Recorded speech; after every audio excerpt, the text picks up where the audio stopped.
No one can destroy this wooden dummy in under 10 strikes, because in this game, real-world physique and abilities directly affect in-game characters. Millions of players have tried their best, and even elite national athletes have failed this challenge. So now everyone believes it's nearly impossible to complete. Still, plenty of players want to try, because success grants a 50 million won exclusive game capsule and 5 points to all ability stats. Just then, the final challenger appears behind the crowd, the so-called strongest guy alive on Earth, who looks more like a monster than a human. Rumor has it he can kill a black bear with his bare hands. He gathers all his strength and throws a punch at the dummy. It gets knocked back but looks completely unharmed. Even the game developers are hoping he'll succeed, because if he fails, it'll definitely cause player dissatisfaction and flood them with negative feedback. Unfortunately, even this massive guy fails to break the wooden dummy and can only scream in rage. Then, a random guy from the crowd steps forward. He looks so plain and ordinary that no one believes he has a chance, especially with that cheap shop sword. Yet he slices the wooden dummy clean in half with a single strike, instantly completing the challenge. Even the developers are shocked, but then they notice something. The sword isn't ordinary at all. It's an epic-grade weapon called Radiant Light, and it's impossible to obtain a sword like this in the beginner area. So who the hell is he, and how did he get that sword? Well, his name is Hyun-soo. He's the best blacksmith in the world, and he made that sword himself. A month before defeating the dummy, he went to meet his friend Kim Ji-han in a Seoul hospital lobby, the same place where his father has been lying in a coma for years. Kim Ji-han finds it hilarious that people are still clinging to the hope of breaking a wooden dummy. He knows that raw physical power isn't enough. Suddenly, Hyun-soo crashes the party, annoyed about receiving a call during the day. Kim Ji-han explains he couldn't meet in the evening due to work. Our protagonist asks what he wants. Ji-han comments on Hyun-soo's heavy clothes, asking if he isn't dying of heat. Our hero snaps back with a threat, making Kim Ji-han apologize instantly. Getting straight to the point, Kim Ji-han asks if Hyun-soo knows about the game Ares. He explains it's the era's most famous game, powered by advanced AI. He tells him about a special beginner event where no one has succeeded yet. The prize? A VVIP gaming capsule worth 50 million won. Hyun-soo asks what the point is when a billion others have failed, adding that he doesn't play games anyway. Kim Ji-han admits it's tough but insists it's not impossible. He believes that when it comes to breaking the wooden dummy, our boy is the only one with a shot. Kim Ji-han leads him to a room filled with gaming capsules. He reveals he bought a standard Ares capsule worth 10 million won specifically for his friend. Hyun-soo freaks out at the cost. The friend argues it's a worthy investment, explaining that players can earn rewards and trade them for real currency. Kim Ji-han suggests they go inside. Our protagonist asks where he got the money for such an expensive capsule, but his friend brushes it aside, urging him to think about the potential earnings. Skeptical, Hyun-soo asks if there's any guarantee of profit, calling the idea crazy. Kim Ji-han defends his plan, insisting our hero genuinely has a shot. Hyun-soo demands to know where this confidence comes from. That's when Kim Ji-han spills the beans. The blacksmith class exists in Ares. He points out Hyun-soo's true identity as the heir to a world-renowned master craftsman. He believes the wooden dummy is no match for our boy's skills. Our protagonist finally reveals the scar left by his accident. He tells Kim Ji-han he hasn't seen his true state since that tragedy. Hyun-soo admits he's in no condition to try anything. Memories of the fire resurface. The accident took everything. He barely survived, but his father never regained consciousness, and the medical bills crushed the family. Forced into manual labor, Hyun-soo spent 10 years following in his father's footsteps, but that life is over. He confesses that since the accident, his right arm has been useless. Basic labor is difficult, let alone blacksmithing. He assures Kim Ji-han he'll handle his own problems and demands the capsule be returned, calling his friend a fool for wasting money, before heading off to his part-time job. Kim Ji-han shouts after him, insisting our boy is the real fool. He asks how long Hyun-soo can keep struggling with hospital bills. Ji-han asks if he intends to leave his body in that state forever, claiming the game could fix everything. He points out that the treatment costs nearly 3 billion won, but urges him not to give up. Swearing to take responsibility for the 10 million won, Kim Ji-han begs our protagonist to listen just once. The memory of the fire flashes through Hyun-soo's mind. Later, at a construction site, he tries to concentrate but finds his thoughts muddled by Kim Ji-han's words. As he works, the sound of metal echoes in his heart, stirring deep nostalgia. Drawn by this feeling, our hero returns to the room with the game capsules. Convinced that the sound of metal led him there, and remembering Kim Ji-han's encouragement, Hyun-soo decides to enter the game. He promises his father he'll hear that sound again. As soon as he logs in, system messages welcome him to Ares. He chooses the nickname Hyun-soo. During customization, the system analyzes his body and notes the scar. It asks if he wants to keep this appearance.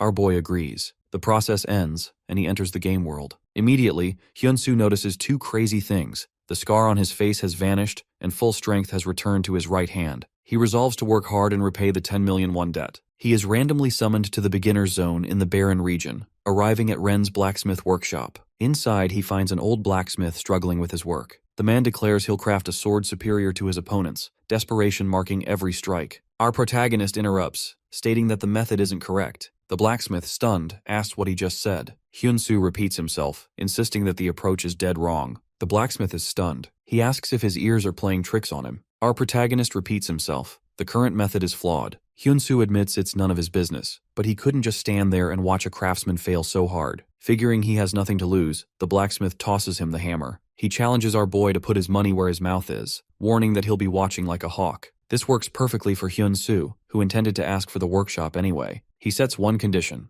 If he proves his ability, he keeps the sword he crafts. In return, he promises to show the old man something truly worth seeing. The blacksmith calls him arrogant but admits he likes the kid's guts. However, he warns there will be a steep price for failure. Hyun-soo agrees. It's been 3 years since he last worked. Despite his bold talk, our protagonist wonders if he is rusty. But as soon as he strikes the metal, muscle memory kicks in. Familiar sensations flood back, and our boy's confidence skyrockets. He feels pure happiness returning to his element. The blacksmith watches, initially writing him off as a total noob. Soon, though, he has to admit Hyun-soo's form is solid. Still, the old man is convinced a beginner will hit a wall eventually. In this world, results are the only thing that matters. The blacksmith assumes this is a waste of time, until something crazy happens. He spots Hyun-soo using a next-level technique to purge impurities. The blacksmith is floored, wondering why he never thought of that. Suspecting a trick, he uses his special skill to scan the steel. The result shocks him. The metal jumped from grade D to grade C in the blink of an eye. He realizes this young man is the real deal. Time flies, and the blacksmith dozes off. At dawn, Hyun-soo finally wraps up.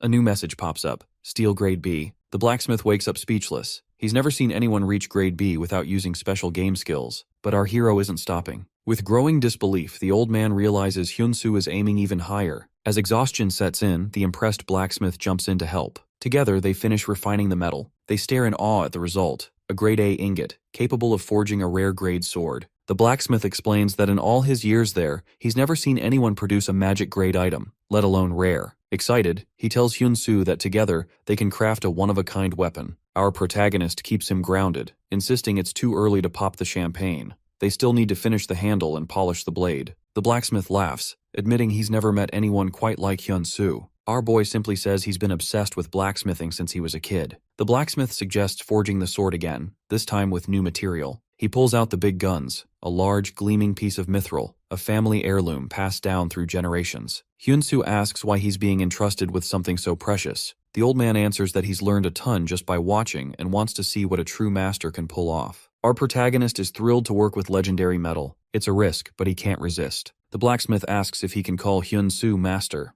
Our hero shuts that down immediately, threatening to quit if he hears that title again. The blacksmith agrees to drop it. 1 month later, the legendary sword Daylight is completed. It boasts extraordinary attack power and stats never before seen in the beginner's zone. Meanwhile, at the management center, developers are freaking out over an anomaly caused by a level 1 player. The team leader is impressed, but a colleague notes that Kim Hyun-soo requested strict confidentiality. The leader concludes he must have personal reasons for staying under the radar. Back in the game, the team leader checks on Hyun-soo's location. His colleague reports that our protagonist has entered the hunting training center. Inside, a trainer named Relson greets him with open disdain. He warns that real monsters appear there and that a level 1 player stands 0 chance. He tells Hyun-soo to get lost and go hunt rabbits instead. Our boy, confident in his hidden stats, refuses to waste time. Relson reluctantly agrees to let him try, telling him to pick a practice sword. Hyun-soo declines, stating he'll use his own. Turns out, our protagonist spent a full month rotting in the beginner's zone, a place most players speedrun in 30 minutes. But this intense grind wasn't a waste. It led to a massive boost in his basic stats. On top of that, he's now swinging the only epic grade sword in the entire area. But the kicker? Hyun-soo is still level 1 and hasn't even chosen a class yet.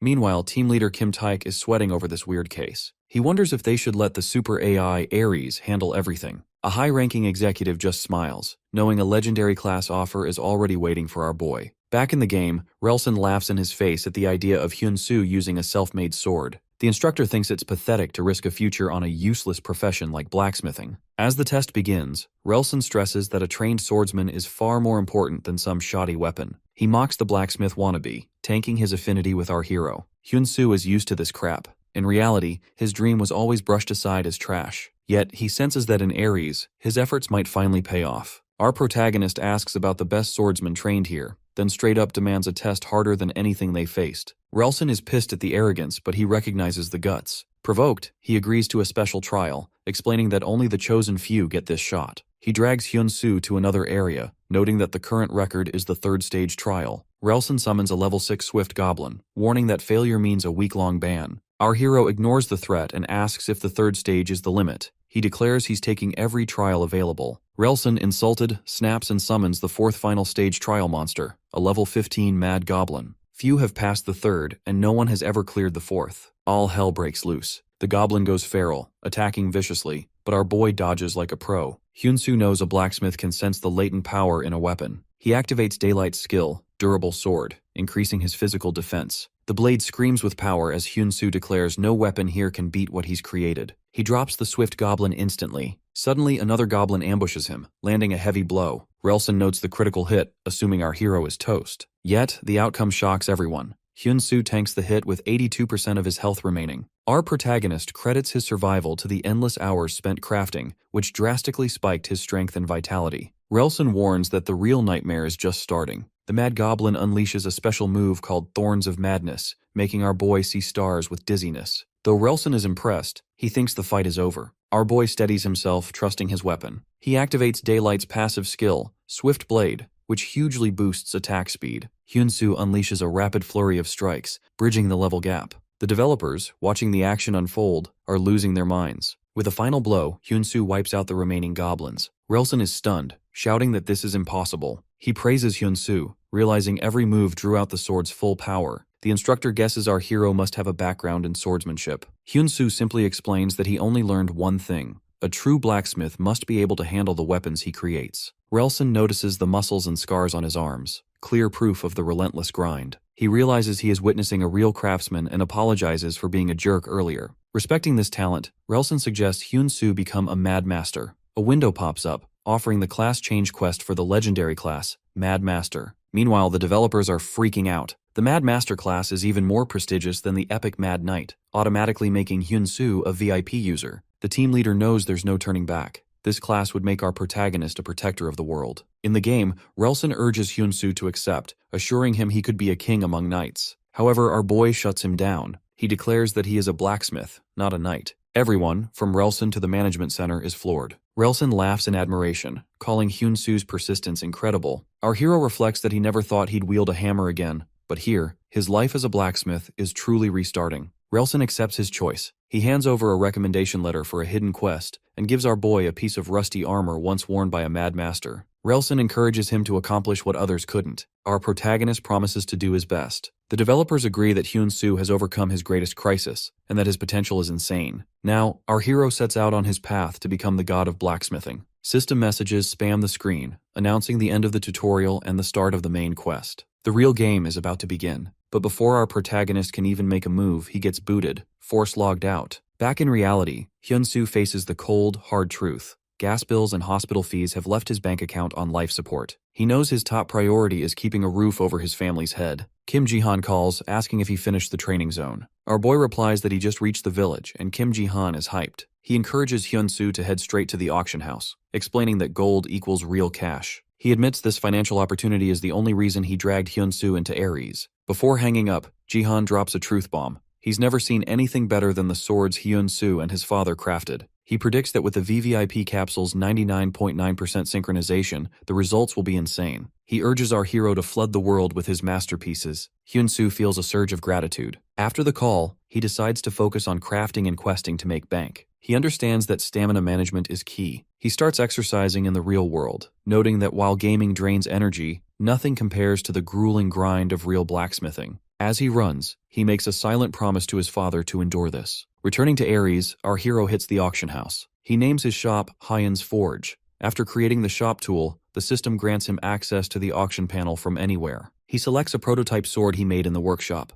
Hyan's first sword. It's a rare grade weapon. Similar swords usually sell for 70 gold, but he lists it for 100 gold, planning to explore the village while he waits. Suddenly, the auction board lights up. Players notice a weird new listing, and the bidding for Hyun-soo's sword skyrockets, quickly smashing past 300 gold pieces. This frenzy catches the eye of a member of the Golden Shield Guild. He rushes to tell the vice captain, explaining that the creator is a level 1 player with no class, yet he crafted a top-tier sword using primitive raw materials. The weapon even has an enhancement option. The vice captain is impressed. Using low-quality materials usually tanks the enhancement success rate, meaning the creator cleverly cut costs while maintaining quality. He concludes that this weapon is viable up to level 50. Realizing the honor of discovering such a talent, he decides to buy it immediately. Meanwhile, Hyun-soo wonders if his practice piece will even sell. Suddenly, a notification pops up. Hyeon's first sword has been sold. Our boy is shocked by the speed. He checks the final price and sees it closed at 1,008 gold pieces,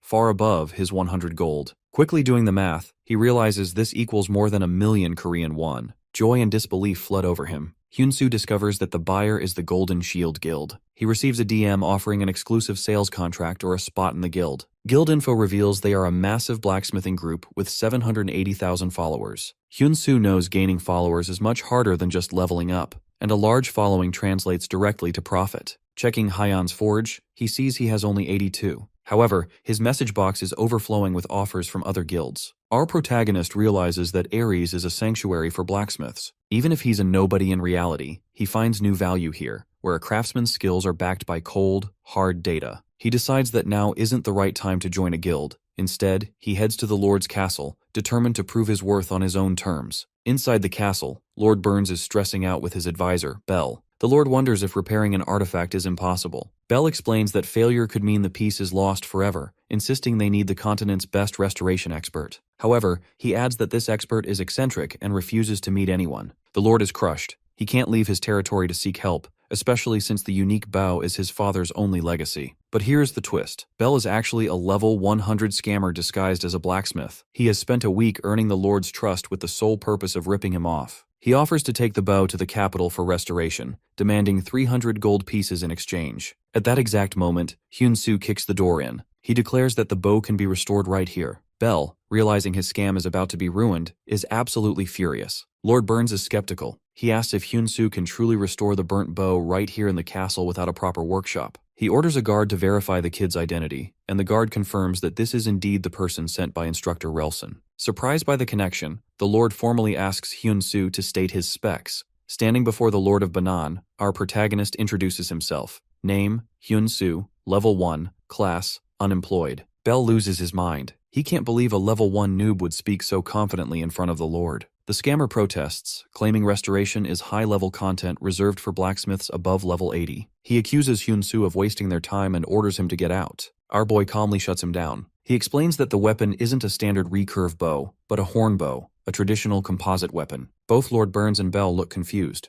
Hyun-soo explains he learned the backstory from Guard Baker. He knows the Lord wants to restore his late father's bow, a gift from a mysterious foreigner. Lord Burns confirms the bow is unique but admits he's sick of strangers making false promises. He warns Hyun-soo to back up his words with proof. Our hero asks to verify one thing and then drops a bombshell. Even though it was gifted by a foreigner, the bow was actually crafted right here in this land. Hyun-soo lays out his deduction. He saw a painting of a water buffalo in the hall, and the horns of that animal are precious crafting materials. But the real kicker is the bow's curvature. He reveals the crucial detail. It was made using whale sinew, not cow sinew. He asks for confirmation, and Lord Burns is floored. Hyun-soo is spot on. The Lord explains the foreigner was a blacksmith friend of his father's. He confirms the materials: giant buffalo horns and whale sinew from Barden Swamp. Using these rare local resources, his father's friend created the finest bow ever seen in Barden. The Lord is deeply impressed by Hyun-soo's eye for detail, especially since Bell, the supposed level 115 master, missed all of it. Convinced, Lord Burns officially asks him to restore the bow. Hyun-soo accepts the quest. The reward? A cool 500 gold pieces. The Lord orders Bell to leave the room. The fraud exits, furious and swearing revenge on Hyun-soo for blowing up his scheme. The Lord asks what is needed, and our boy rattles off the list: buffalo horns, whale sinew, specific woods, and finishing tools. He demonstrates complete mastery of the bow's construction. He receives the restoration method for the sniper's horn bow, but there is a catch. A warning pops up. If the success rate falls below 70%, the restoration will fail and the bow will be destroyed forever. Hyun-soo recalls learning to make bows from his father. His dad once asked if he enjoyed the craft, despite the calluses. The young boy replied that what he loved most was doing it together. His father promised to teach him true blacksmithing when he got older, but for now he had to master the raw materials. Our hero whispers, "Yes, Dad." feeling the familiar sensation in his hands. He trusts he can do this. Impressed by his confidence, Lord Burns offers to help. The two work together tirelessly. Our protagonist gets lost in shaping the wood while the Lord lends a hand. Burns admits that manual labor is tough and his strength is fading, but seeing the joy on Hyunsu's face gives him energy. After a full week, the tired Lord asks if he should return to his duties. Our boy requests he stay to help with the final installation. He realizes the Lord returns daily because he desperately wants to restore his father's memento with his own hands. Lord Burns confirms this, admitting the bow is the only memory he has left. He asks Hyunsu why he loves this work so much. Our hero smiles, explaining that his own best memories are tied to the craft too. They agree that restoring memories takes time and sweat. Days turn into weeks. 20 days of grinding pass. At last, the final day arrives. The restoration of the sniper's horn bow is complete. It is reborn as an epic weapon, with stats far superior to the original. Lord Burns stands before his father's statue and wonders if his old man is watching. Hyunsu suggests the Lord try it out. Burns releases an arrow and notes that it doesn't just feel the same, it feels even better. Laughing joyfully, he declares it a masterpiece. A quest completion message pops up. The system announces that Hyunsu's affinity with Lord Burns has reached the maximum. The incredible success rating exceeded 10%. The Lord thanks our protagonist, saying he can finally be at peace. However, he feels the promised reward is chump change compared to what Hyunsu accomplished. Because of the massive success, the quest reward gets an upgrade. Along with 2,000 gold pieces, the Lord grants him free use of the castle's blacksmith workshop. Our boy is genuinely happy. He does the math. 2,000 gold is about 20 million won. That covers his father's medical bills for a long time. With admiration, the Lord asks our hero a question that comes out of nowhere. Has he ever considered learning swordsmanship? Lord Burns drops a secret from his past. Before he became the Lord, he was a swordsman. He tells Hyunsu about first swordsmanship, a legendary art famous for subduing countless monsters. The Lord admits that while Hyunsu is a natural-born blacksmith, he also sees the potential of a true swordsman in him. With instructor Relson's recommendation and his own observations, Burns offers to share his essence. He presents a skill quest to learn the technique, assuring Hyunsu that with his grit, success is in the bag. For our boy, this training is a massive, unexpected gift. Hyunsu works like a machine, crafting his own hornbow, restoring the rusty Madmaster armor, and enduring intensive training. He spars daily with Lord Burns until he masters the course. When it's time to leave, our hero tells the Lord he is fully prepped. Wearing his newly restored armor and carrying his custom bow, he declares his next goal, getting a proper profession. He says goodbye to Burns and organizes his inventory. He reviews his gear. The Madmaster armor compensates for his low level with a damage reflection skill, while the new bow boasts a crazy 60% accuracy boost. To fund his journey, he crafts several rare bows and lists them in the auction house. He checks the listing for Hyan's second bow. Elsewhere, Flame, leader of the Golden Shield Guild, watches the auction in total disbelief. He notes that even Korea's #1 player, Black, never made a bow of this quality at level 10. Flame marvels at how our protagonist crafted such an item at level 1 using trash-tier materials. He recalls the words of the world's greatest blacksmith, Smith. The AI Ares decides everything. If the system is impressed, it grants a fitting title. Flame figures the master of Hyan's workshop must possess a legendary class title to produce artifacts at this level. Back with Hyunsu, our boy is stunned to see his bow's final price, 2,050 gold pieces. He realizes this equals roughly 25 million won, life-changing money for a single weapon. He also notices his follower count has skyrocketed to 3,200. His inbox is flooded with guild invitations. Feeling ready, our hero sets his sights on the holy land of blacksmiths, the Tower of Blacksmiths. He arrives at the towering structure, finding its entrance sealed by a magic barrier chained in place. A system message identifies this as the Tower of the Swordmaker. To enter, he must break the seal using a sword forged in the magic workshop. Examining the seal, Hyunsu recognizes volcanic basalt rock. He finds the entrance to the magic workshop and steps inside. Inside, our protagonist learns the rules. Materials and tools are unlimited, and production time is fast-forwarded. However, swords made here can only be used for the test. The challenge is purely about crafting a blade sharp enough to cut stone. High in the tower, Master Deng mutters that all visitors are just fools chasing quick gold. He claims the true path of the blacksmith is dead. He lets anyone attempt the test, knowing they will never break the real seal. At best, they might scratch it. Hyunsu decides to forge a Damascus sword. The system warns him that such a blade is typically for master blacksmiths, and recommends starting with a simple iron dagger, but our hero ignores the advice. With infinite materials, he uses a special forging method his father taught him specifically to cut stone. Inspired by the perfect facilities, our boy calls the game insane and throws himself into the work with unmatched energy. Suddenly, Dang wakes up to a violent tremor shaking the entire tower. Investigating, he is stunned to see the once unbreakable stone seal split cleanly in half. The Tower Master is speechless as Hyun-soo steps through the now open entrance. Deng proclaims that the god of blacksmithing has finally arrived. Our protagonist approaches and quietly asks if he passed. Deng replies that normally, ability is measured by the scratch, but Hyun-soo destroyed the whole thing. As our hero wonders if this means a retest, a glowing magic circle appears. Deng clarifies that this is not magic, but a summoning circle. Tower Master Deng presents his special hammer to our boy. Hyun-soo receives the system message, acquired Deng's hammer. A new SS rank quest begins. Deng tells him that now comes the real trial, wishing him success. In a flash, Hyun-soo is transported. He finds himself atop castle walls, only to see an army of orcs advancing toward the fortress. The SS rank quest updates. Defeat the orc army. Our hero is baffled, unable to grasp the connection between a war zone and a blacksmithing quest. The soldiers on the wall spot Hyun-soo and go wild. They erupt in cheers, celebrating the arrival of reinforcements. The quest objective becomes clear. Our hero must achieve a 70% contribution rate among 50 warriors. The squad leader, Hans, a level 48 warrior, welcomes him warmly. Hans explains that the orc invasion is getting fiercer. Most of their gear is trash, so he asks our boy to fix it fast. Our protagonist bursts their bubble. He explains it's a misunderstanding. Since he hasn't changed his class to blacksmith yet, he has 0 repair skills. Hans points confusedly at the hammer, but our hero explains it's just for the test. When Hans asks about combat experience, Hyun-soo admits he's a total noob. The mood tanks instantly. The soldiers realize that instead of support, they have a novice to babysit. Hans orders our boy to hide in the watchtower. Suddenly, a massive axe spins toward Hans. Our hero sprints forward, parrying the weapon like it's nothing. He asks to join the fight. For our protagonist, this battle is the true test.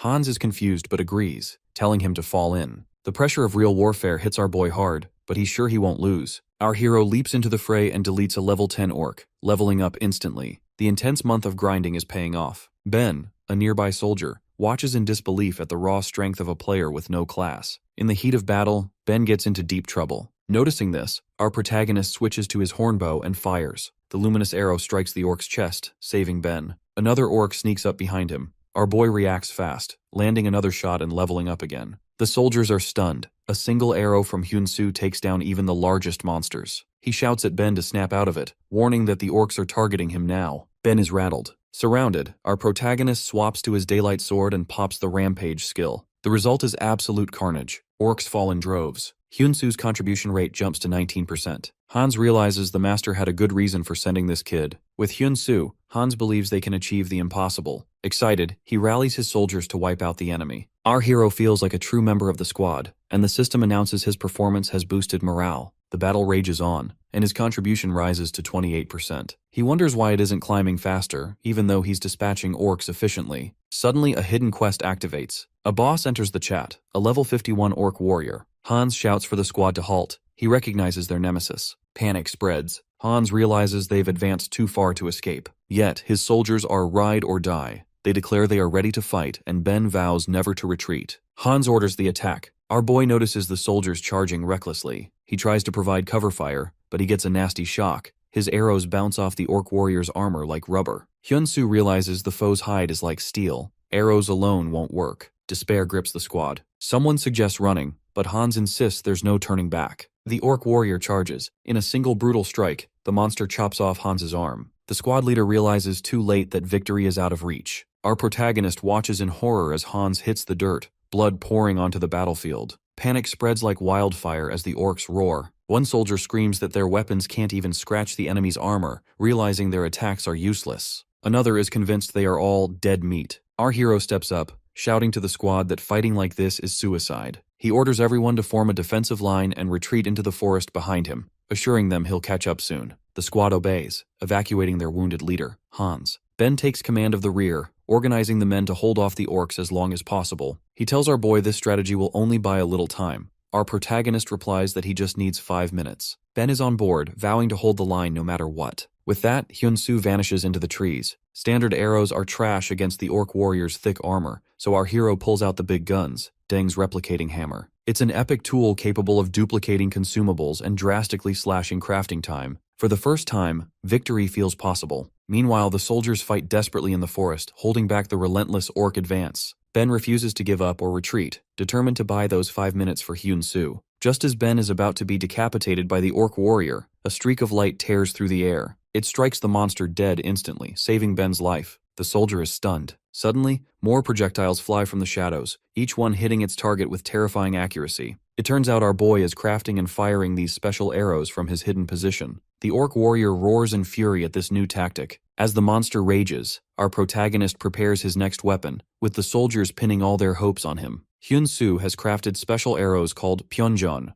rare, short arrows with insane penetration power and speed, capable of shattering stone. To fire them, he uses a bamboo guide known as a tonga. Using Dang's hammer, our hero instantly replicates the razor-sharp edges of these arrows. When combined with his hornbow, the set effect dramatically boosts both attack power and penetration. The orcs continue their assault while the soldiers fight valiantly to buy him time. Seizing the moment, our boy fires his special arrow, this time aiming directly at the orc warrior's helmet. The projectile, carrying the force of a sniper rifle, punches straight through the thick armor and kills the enemy instantly. His level jumps to 3, and he earns the title Orc Slayer, which boosts his attack power against orcs and strikes fear into their ranks. The remaining orcs lose their nerve. Panic sweeps through them, and they break ranks to flee. The soldiers shout in triumph, hunting down the retreating monsters. Hyun-soo and the squad join the pursuit. Our protagonist leaps after an escaping orc, firing arrows with pinpoint precision and giving the enemy zero chance to escape. He lands a perfect shot straight to the head. Soon, the last remnants of the orc army are wiped out. With the battle won, the mission to suppress the invasion ends in total victory. Our hero's final contribution reaches an astonishing 92%. The system announces the mission is complete with an exceptional record.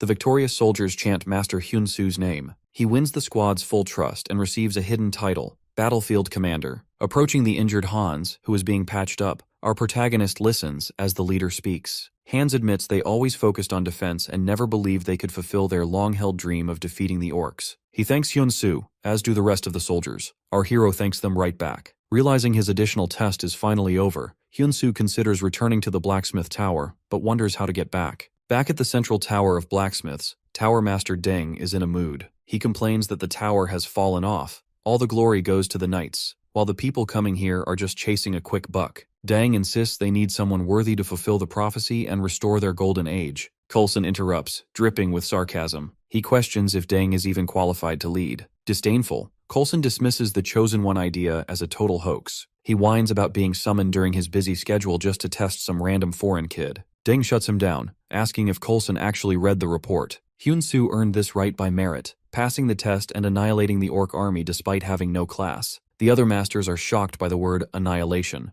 They can't believe a classless player pulled that off. Deng points out that the prophecy demands a successor stronger than anyone. The sword itself will give the final answer. The grand doors swing open, and our protagonist steps into the magnificent hall. Deng welcomes him, confirming he has passed the test, and now has the right to enter the sanctuary of blacksmiths. He tells our hero he is eligible to challenge the sword of prophecy. Everything will be decided once Hyun-soo holds the weapon. Our boy reflects on the phrase, suitable reward. He recalls the SS rank mission he crushed and wonders if he's about to snag a legendary class. Coulson steps forward to congratulate Hyun-soo, complimenting his quick thinking, but his tone turns nasty. He claims the arrow Hyun-soo made was just a cheap replica and dismisses the victory as pure luck. Coulson sneers that without the epic bow, our protagonist would have failed. He challenges him to draw the sword, eager to see if his luck holds up. Hyun-soo looks around. He realizes these masters are high-level NPCs who shape the legends of Ares. Noticing that Coulson, master of the Bowsmith Tower, is level 365, our hero understands everyone here is a heavy hitter. Still, he feels zero inferiority. He believes that if it comes down to pure craftsmanship,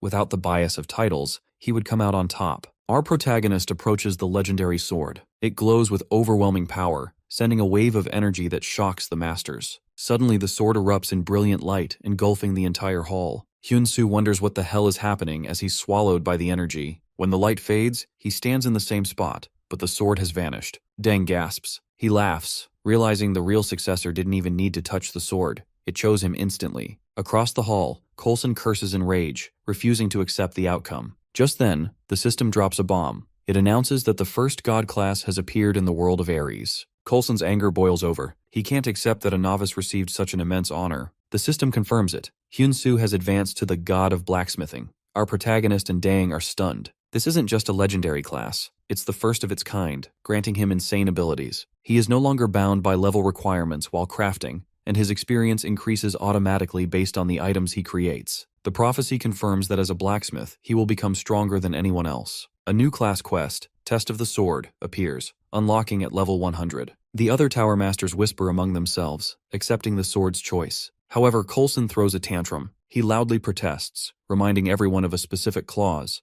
The successor must gain the recognition of all tower masters. Coulson officially challenges Hyunsu to a blacksmith duel. The terms are set. If our boy wins, Coulson will recognize him. If Coulson wins, Hyunsu must give up the position. Dang tries to stop it, but Coulson glares at his colleagues in defiance. Our protagonist decides to mock him, saying that if Coulson wants to run away, now is the time. He adds that if Coulson loses, he'll have to serve as deputy tower master and take his training seriously. Coulson laughs, but our boy accepts the challenge with complete confidence. At that moment, a secret skill unlocks, a way for blacksmiths to communicate through their craft. Hyunsu gains the ability to use custom god crafting. The salty master explains that a blacksmith's duel is a whole different ballgame from a knight's contest. It isn't about physical strength, it's a clash between two creations. The rules are simple. Both blacksmiths forge a sword, then smash them against each other. The blade that breaks first takes the L. Coulson declares the workshop is ready. Since Hyunsu has skills, one day should be enough. He mocks our boy, telling him they will meet tomorrow. After Coulson storms off, Deng warns our protagonist that he accepted the duel too lightly. The Tower Master explains that Coulson is one of the most skilled artisans on the continent. Hyunsu agrees. If he were still an ordinary blacksmith, he would get crushed. Typically, skills are tied to level and title, but now that our hero has advanced to God class, those restrictions are gone. The only thing that matters is pure skill. Thanks to his new status, he has acquired the active God rank skill, Custom God Crafting. This skill allows him to create fully customized artifacts and bestow any effect he chooses. The catch? The higher the grade of the chosen effects, the harder the crafting process becomes. Meanwhile, in his own workshop, Coulson is stuck in the past. He remembers believing he would inherit the family craft. Instead, someone more skilled appeared, forcing him to settle for Bow Tower Master. He accepted it to serve Deng, but he cannot accept Deng elevating a stranger above everyone else. Coulson pours his frustration into the hammer, causing an explosion of fire. In Hyunsu's workshop, Deng watches our boy at work. The Tower Master knows that bestowing abilities follows the law of equivalent exchange. Usually one prioritizes durability to gain an edge in a duel, yet Deng is confused. The durability and stats of Hyunsu's sword appear to be only rare grade.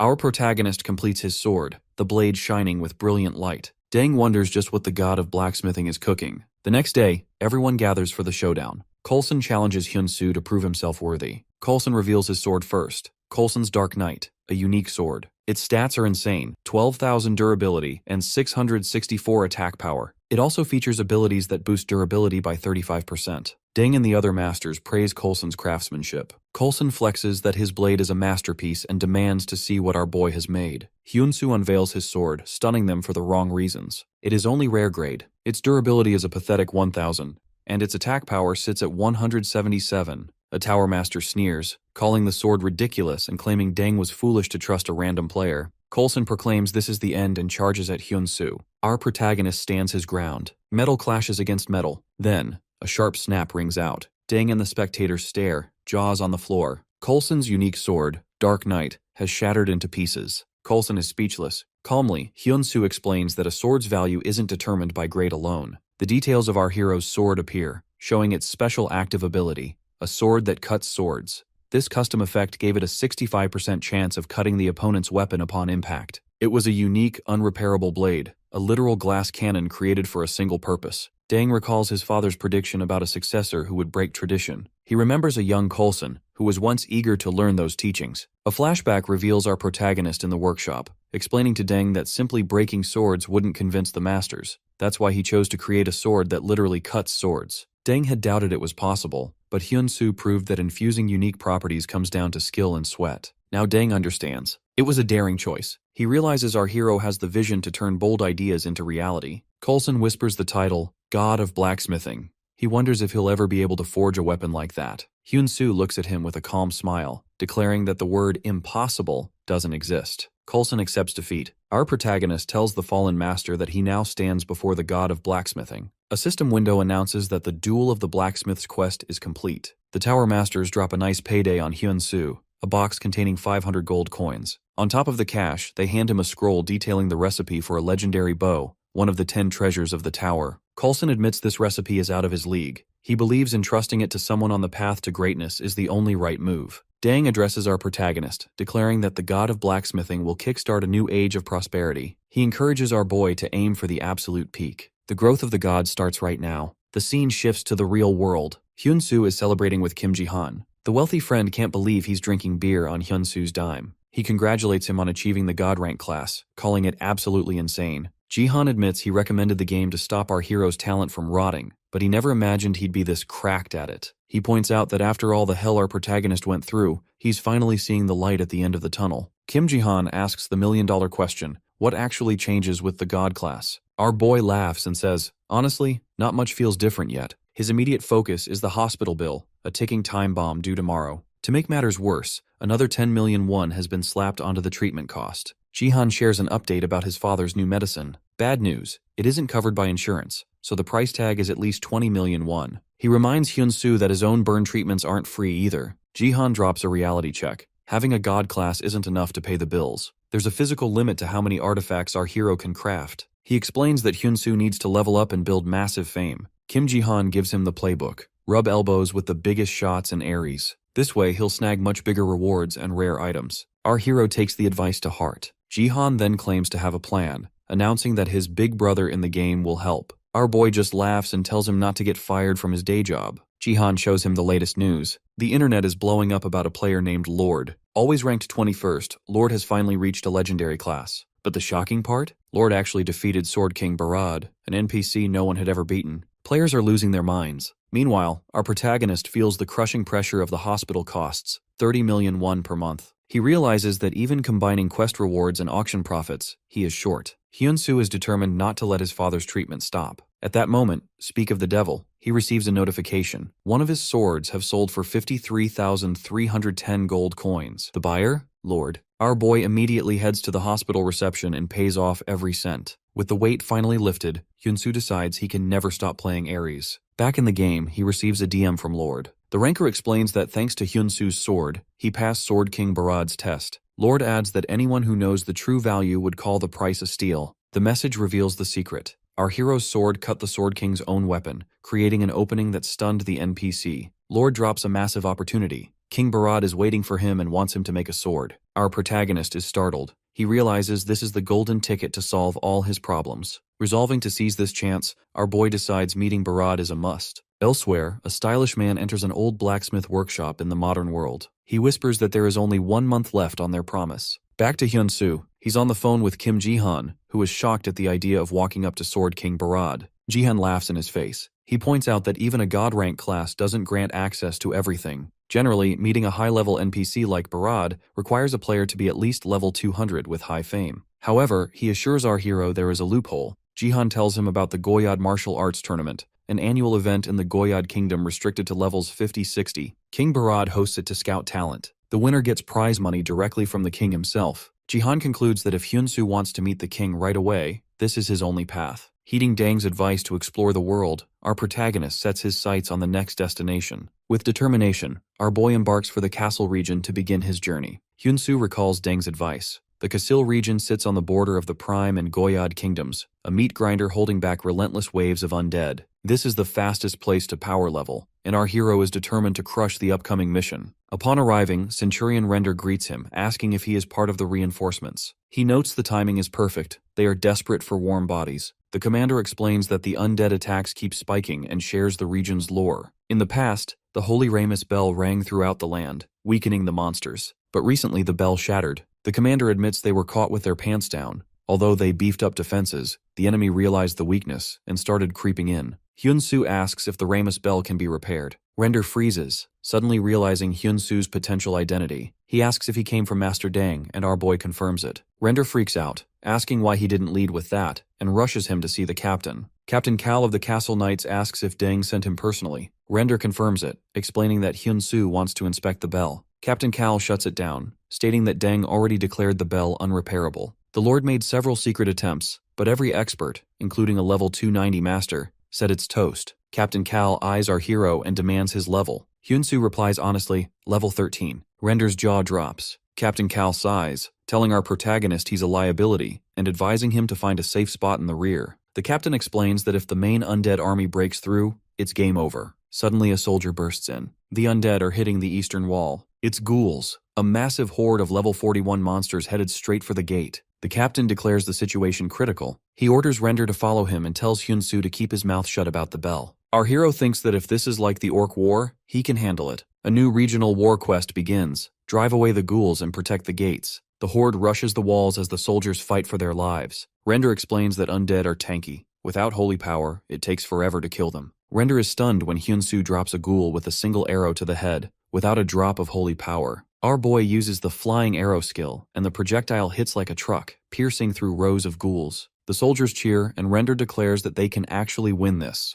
Hyun-soo thinks this isn't as bad as he feared. Then, the system announces a new phase. A massive threat enters the chat. A quest to defeat a giant siege ghoul is issued. The soldiers panic. They want to call the captain, but he is busy at the main gate. No backup is coming. As the threat approaches, Render fears the wall will crumble. Hyun-soo steps up, announcing that he will draw the monster's aggro. He jumps off the wall, ignoring the soldiers screaming that it's suicide. Below, our protagonist faces the giant siege ghoul directly. He skillfully dodges its clumsy attacks, successfully grabbing the beast's attention. Our hero believes that if he takes down the monster, the defense will hold. He decides to kite it away from the wall. The ghoul attacks with force, and our boy is stunned by its unexpected speed. He switches to his bow and fires a flying arrow. The arrow hits the ghoul's head dead center, but bounces off like a toy. 0 damage. This shocks Hyun-soo. The level gap is too massive. The ghoul retaliates with a crushing blow, and our hero's HP instantly drops below 10%. A system message warns him that if his HP hits 0, he will be forcibly logged out. Our boy refuses to let it end like this. Our hero hits the dirt. The forced logout mechanic feels absurd, but the stakes are real. Hyun-soo knows that if he fails here, he misses the Goyard martial arts tournament. Paying his father's hospital bills, his own treatment, and reclaiming his path as a blacksmith, all of it goes up in smoke. Knowing this is his only chance to change his reality, our protagonist digs deep for one last push. He fires another arrow at the giant ghoul, making the monster roar in agony. However, the creature claps back with a deafening sonic blast, dropping his HP below 3%. Even in agony, our boy prepares to fire once more. To his horror, snap. The bowstring breaks. The ghoul seizes the opening, launching a devastating blow. Hyun-soo is left standing with exactly 1 HP remaining. On the verge of death, our protagonist refuses to quit. His insane grit triggers a system message, announcing that a rare condition has been met. His fierce will satisfies the god of blacksmithing, activating a new skill, emergency god crafting.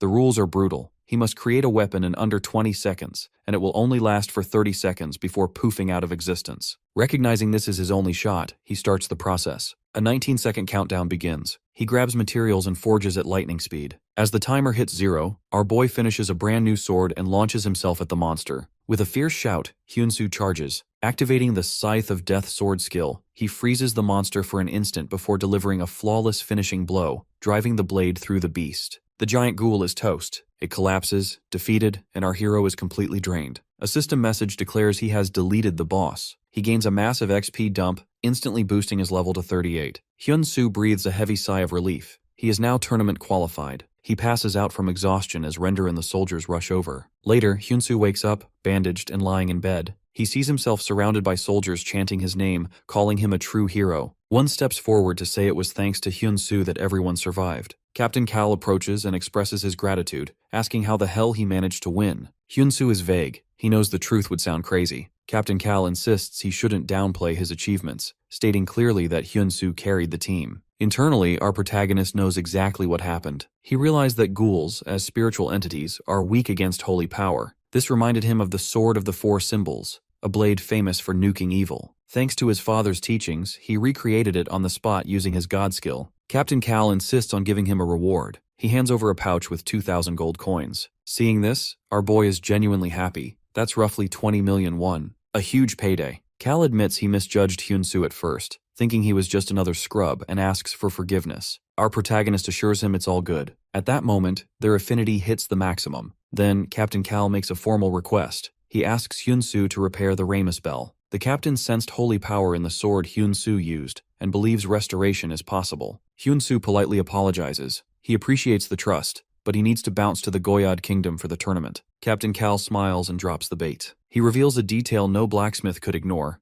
The Lord owns a piece of legendary metal. If the bell is restored, that metal is his. Our protagonist's interest is immediately piqued. Captain Cal brings him to see the artifact, showing Hyun-soo a pile of golden fragments. Hyun-soo is shocked. The bell isn't just damaged, it's reduced to literal dust. The captain asks if he can recreate it. Hyun-soo admits this is worse than he imagined, but insists there must be a solution. Suddenly, a girl crashes the conversation. She declares that the bell cannot be restored, adding that even with her level of 290, she failed to fix it. She looks our boy in the eye and calls him a fraud. The story rewinds to a time before the chaos. A girl named Nell, also known as team leader Kim, drops a bomb on the Golden Shield Guild. She announces her resignation. Flame, the guildmaster, is in total disbelief. He asks why she is leaving so suddenly and whether she cares about everything they built together. Nell replies that she is completely burnt out. Flame tries to talk her off the ledge, insisting that if he manages to recruit the blacksmith Hyun-soo, things will turn around. Nell snaps back, telling him that his obsession is exactly the problem. She asks how they can justify offering 500 million won to a random player in just 1 year. Flame argues that Hyun-soo sold his first crafted sword for 50 million won,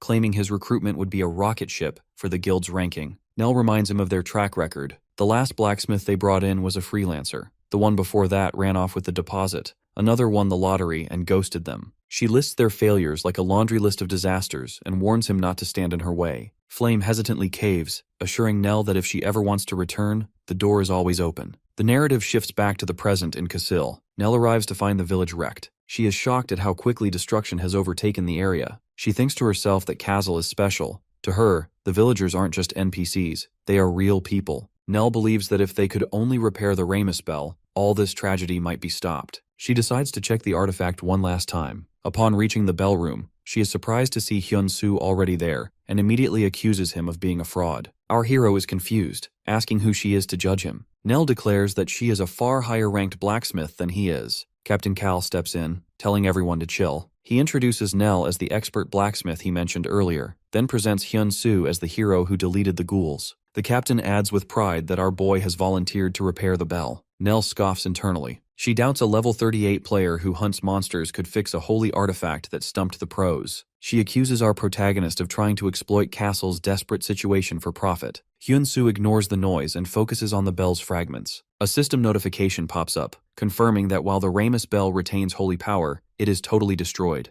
Normal repair is impossible. Our hero concludes that restoration by conventional means is a no-go. Suddenly he grabs a hammer and smashes one of the fragments. Nell screams, begging him to stop destroying it. Hyun-soo stays calm, asserting that restoration is indeed possible. The high-level blacksmith is furious, asking if he even understands what unrepairable means. Just then, a soldier bursts into the room, reporting that the undead are swarming in overwhelming numbers. Everyone freezes. A system window appears. At first, our protagonist thinks it's a quest, but he soon realizes it's an update notification. The message announces that the Castle region update has started. Once complete, the area will be permanently transformed into a land of the undead. Nell despairs, feeling it's game over. However, our boy tells her otherwise. He asserts that if they can reconstruct the bell before the update completes, they can stop the transformation. Nell declares it impossible, but our protagonist insists it can be done. He turns to Nell, challenging her directly. Was she not the one who wanted to protect Kasil more than anyone else? Nell admits Hyun-soo is right, but she has no clue how to pull off such a miracle. Our hero tells her to follow him as he sweeps the shattered remains of the Ramus bell into his inventory. He says with real conviction that they will protect Kasil together. Captain Cal tells Hyun-soo that he is counting on him, promising to hold off the monsters as long as possible. The scene shifts back to the blacksmith's workshop.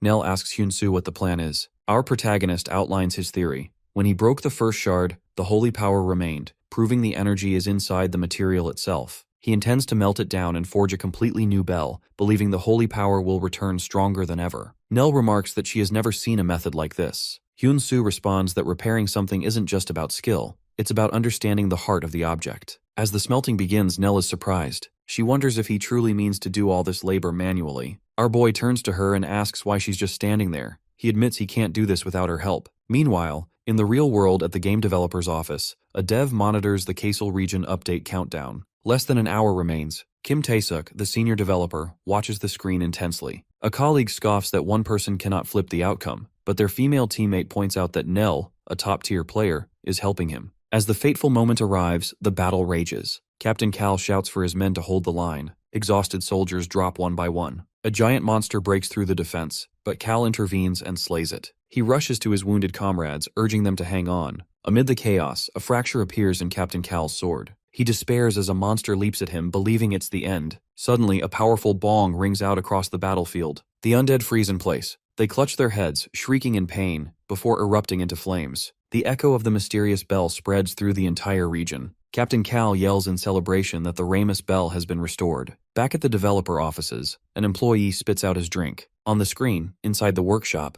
Hyun-soo. Kim Tae-suk drops the info. Our boy hasn't slept a wink since the update countdown began a week ago. A flashback reveals the madness starting 5 days earlier. Hyun-soo went straight to the blacksmith's workshop in Kasil, rallying the residents. He told everyone they would have to melt everything down to draw out the divine power. While Hyun-soo drafted the schematics, he put Nell in charge of herding the cats, organizing the workforce, and supplying the battlefield. Afterward, our hero activated the custom god crafting skill. He planned to juice up the bell's power against evil and add a specific attribute for nuking the undead. He directed the workers to stoke the furnace higher. Fueled by a shared will to protect Castle, every villager pushed forward. Hyun-soo reminded them to keep out every impurity. The workers poured their blood, sweat, and tears into the task. The days bleed into one another. From day 4 right up until the final hours, it's a blur. Nell stands watch, exhausted until she finally crashes. She wakes up with a start, shocked by how long she was out. Spotting the finished bell, Nell is amazed that Hyun-soo has been grinding non-stop for days. A system window pops up. Her apprentice title is glowing. Witnessing the process of a master craftsman has boosted her efficiency by 22%.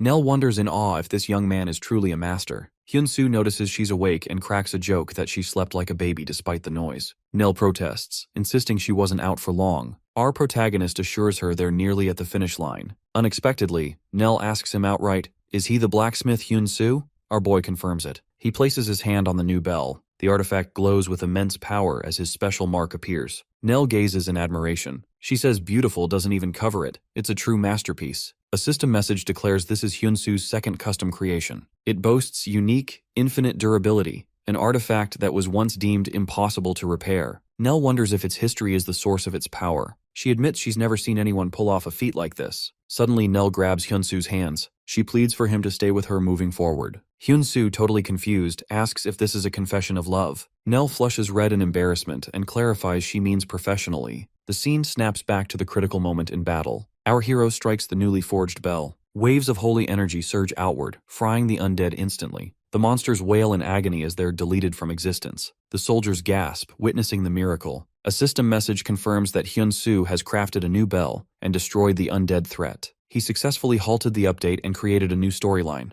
Our boy shouts in triumph, "They did it!" He thanks God for making it in time. As the adrenaline fades, he collapses from exhaustion. Nell rushes to his side, frantically asking if he's okay. A system message states that the Repair the Ramus Bell quest is complete. Another window appears, noting that the rewards have changed due to the unprecedented achievement. Meanwhile, the Ares player community is buzzing. Someone posts, "The reason the castle region update failed," showing before and after photos of the tower. Players recognize Hyun-soo as the creator of Hyun-soo's first custom sword. They are stunned he repaired the Ramus Bell. Thousands begin following his workshop immediately. Hyun-soo wakes in bed to the sound of endless notification spam. He glances at his interface and sees the workshop's follower count has exploded to 111,655. He's stunned. Our protagonist smiles. He realizes he made the right call by engraving his name on the bell. Now, everyone visiting Castle will see it. Free marketing. A knock comes at the door. Captain Cal enters, beaming. He declares that the savior of the region is finally awake. He announces that, with the Lord's blessing, he has come to deliver the reward. He hands Hyun-soo a massive sum of gold. Our boy is speechless. The amount converts to roughly 330 million won. The captain explains that only a savior is worthy of such a payday. He also presents a box, a personal gift from the Lord. Inside, Hyun-soo finds the legendary metal orichalcum.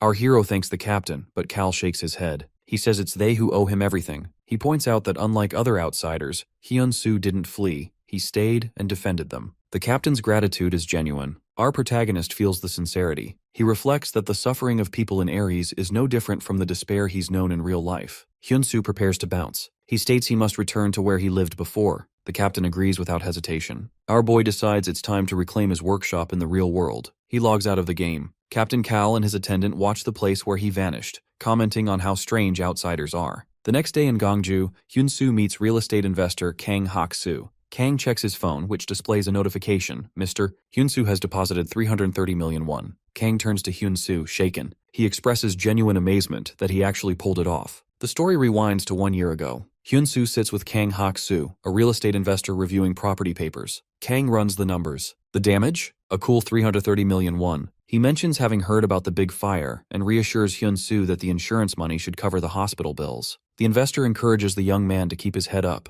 As Kang prepares to bounce, Hyun-soo asks if he can buy back the workshop. Kang does a double take. Our boy repeats his request. He explains that if he gathers the money, he wants Kang to offer him the property again. The investor advises that buying a burnt-out shell is throwing money down the drain. It would make more sense to buy a new place. Hyun-soo insists. The workshop holds his father's memories. Moved by this sentiment, Kang cuts him a deal. He grants Hyun-soo a grace period of exactly 1 year. However, he warns that once the year ends, the property goes to the first buyer with cash. Our protagonist thanks him. Kang tells him he'll be waiting for his call. Back in the present, Kang stares at the deposit notification. He admits he is impressed. Even though he made the offer, he honestly thought the kid was asking for a miracle. Hyun-soo admits the 1-year deadline was just a guess. He knew the opportunity could vanish in a heartbeat. Still, Kang kept his word. Our hero asks why Kang was so chill with him. The investor responds that Hyun-soo was the first person ever to ask about buying back a property immediately after losing it. Kang simply wanted to encourage that spirit. Hyun-soo expresses his gratitude again.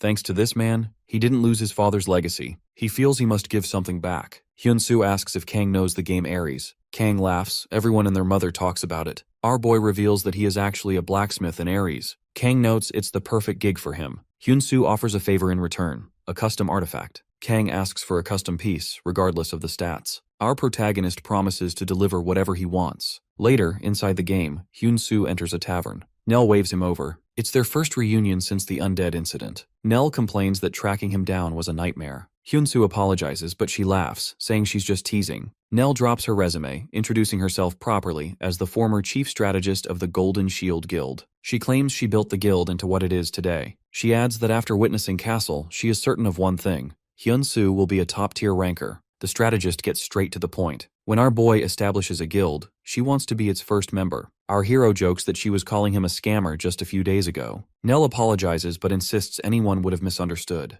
Hyun-soo assures her he was joking too. He looks forward to working with her. Before they part, Hyun-soo decides to spill his plans. Nell is stunned when our protagonist reveals he's going to meet Sword King Barad, one of the 10 legends. Our boy confirms he will enter the Goyad martial arts tournament. While eating, he wonders if the winner really receives their prize directly from the king. Nell confirms this, though she looks worried. She explains that the tournament is a gathering of sweaty tryhards and promising talents. It's a serious event. Hyun-soo just shrugs. That's exactly why he has to win. Nell wonders how he can eat under such pressure. Our protagonist reassures her, saying not to worry. He'll aim for the top using his special tea, leaving her totally confused. The day of the Goyad martial arts tournament arrives. Tournament head Bakel welcomes the fresh meat. He announces the tournament will begin as soon as he steps down. At that point, the participants must face the monsters. Bakel adds that although the king cannot be seen, His Majesty Sword King Barad is watching from the shadows, so everyone had better be on their best behavior. He wishes them luck. A system window pops up announcing the official start. In the arena, contestants brace themselves. The initial mission is to withstand an onslaught of golems for 1 hour. Many players leap eagerly into battle, thirsty for easy XP.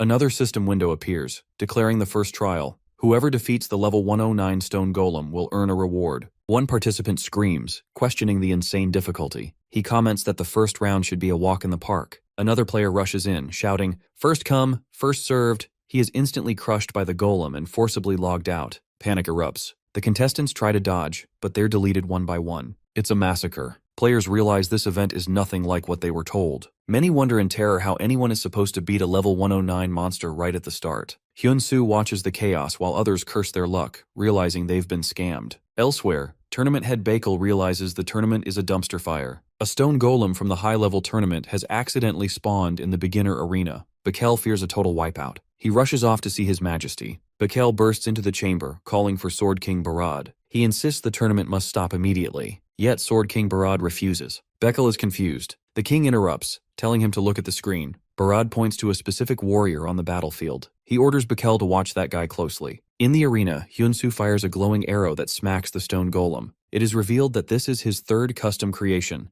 the Orichalcum Aegis. This special arrow defies physics, returning to its user after being fired. Other players are losing their minds, asking aloud how an arrow can possibly come back like a boomerang. Our protagonist feels satisfied. The arrow, his reward from the Castle region, performs exactly as hoped, all thanks to the legendary Orichalcum. Our boy fires the arrow again, and it hits the golem once more. On its way back, the projectile nearly decapitates another participant. The player screams at Hyun-soo, asking if he is trying to kill him. Hyun-soo quickly apologizes. Because of the hit, the stone golem is stunned for 4 seconds. Players shout that the monster is stuck and urge everyone to gank it immediately. Contestants launch a barrage of attacks, spells, and strikes, but the golem shakes them off quickly. It unleashes a furious roar and begins a savage counterattack. Participants scream, warning each other to dodge as the golem goes into full rage mode. It locks onto our hero, charging straight toward him like a freight train. One player cries out that they just need to survive a little longer, while another yells at our boy to run for his life. Players take heavy blows and struggle desperately to stay in the fight. At the last moment, our hero switches to his daylight sword, determined not to fold. He tanks the golem's massive strike, but the impact slams him into the ground.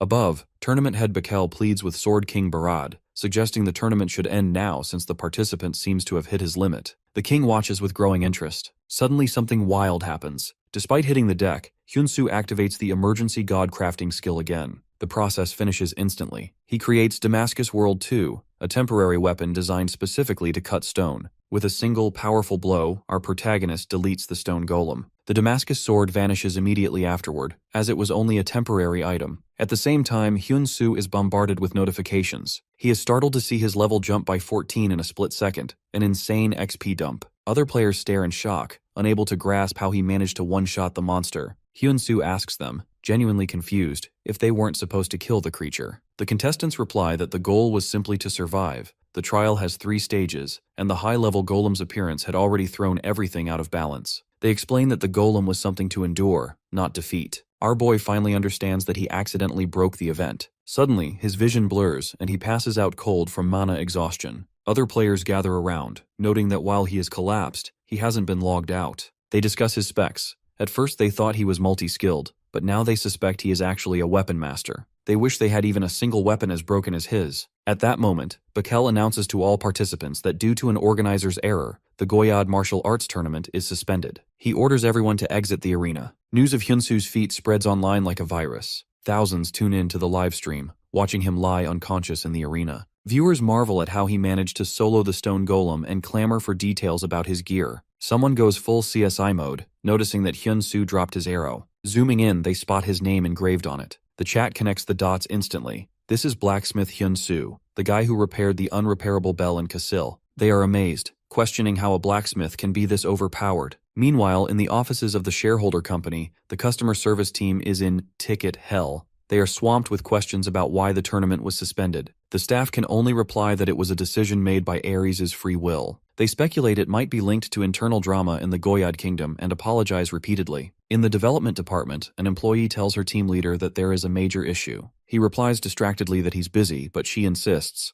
The Goyad tournament is suspended. He shrugs, saying they expected the glitch. The employee urgently clarifies the real problem. King Barad is summoning user Hyunsu. The team leader is stunned. He wonders aloud how they can meet so soon, since tournaments usually require a lengthy process. The employee confirms that Hyunsu is already en route to the reception hall. The team leader realizes he is in for another all-nighter. He mutters that this user breaks all logic. His actions are simply unpredictable. He wonders what will happen if Hyunsu completes Sword King Barad's request and maximizes their affinity. He concludes that, in that case, Hyunsu could master the Sword King's art and become the strongest blacksmith ever. The team leader notes that it won't be easy, as the decision rests on Barad's AI, but his colleague has a hunch that our protagonist will succeed. This alarms the team leader, who tells her not to jinx it. The next day in the game, Hyunsu is escorted to the throne room. He thinks that meeting Sword King Barad so soon is unexpected. Hyunsu kneels before the king, who addresses him as stranger. Sword King Barad explains that normally the prize would be presented before a crowd.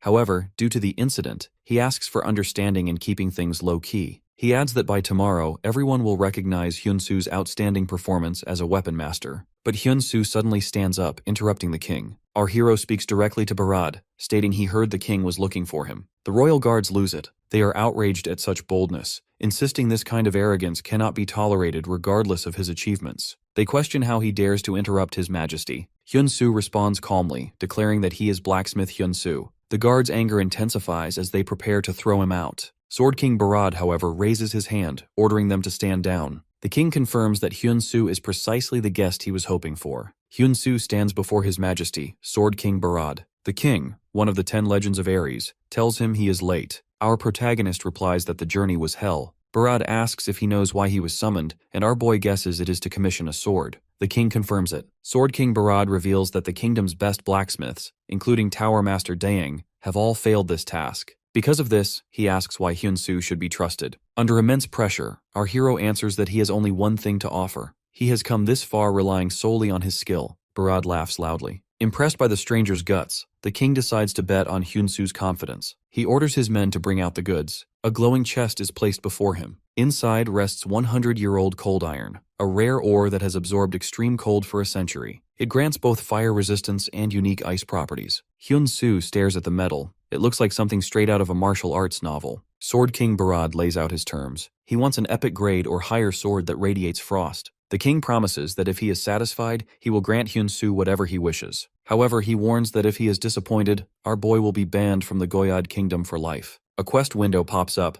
The king's commission. The terms are simple but heavy. To pass, he needs the king's acknowledgement. The reward is massive, one wish granted by the Sword King. But the penalty for failure is brutal, immediate expulsion. Our protagonist accepts the quest, assuring the king he won't let him down. Later, inside the blacksmith's workshop, Hyunsu feels eyes burning into the back of his neck. Turning around, he notices a girl watching him like a hawk. She is Bella, vice captain of the Goyad Kingdom's Knights, level 301. Although he knows he is a stranger here, our hero finds this supervision creepy. Yet, he realizes their distrust makes sense. Bella instructs him to pretend she isn't there. With a sarcastic smile, Hyunsu asks if his discomfort is that obvious. She answers bluntly, yes. Bella silently questions what this kid thinks of himself. She remembers that His Highness has placed his final hope in this outsider, and she swears that failure is not an option. Our boy feels the pressure mounting. Suddenly, a doorbell rings inside the game interface. Hyunsu is puzzled until he realizes it is an alert from the real world. Hyunsu opens the door to his apartment and is surprised to see his landlady. She explains that she has decided to sell the house because her husband lost his job.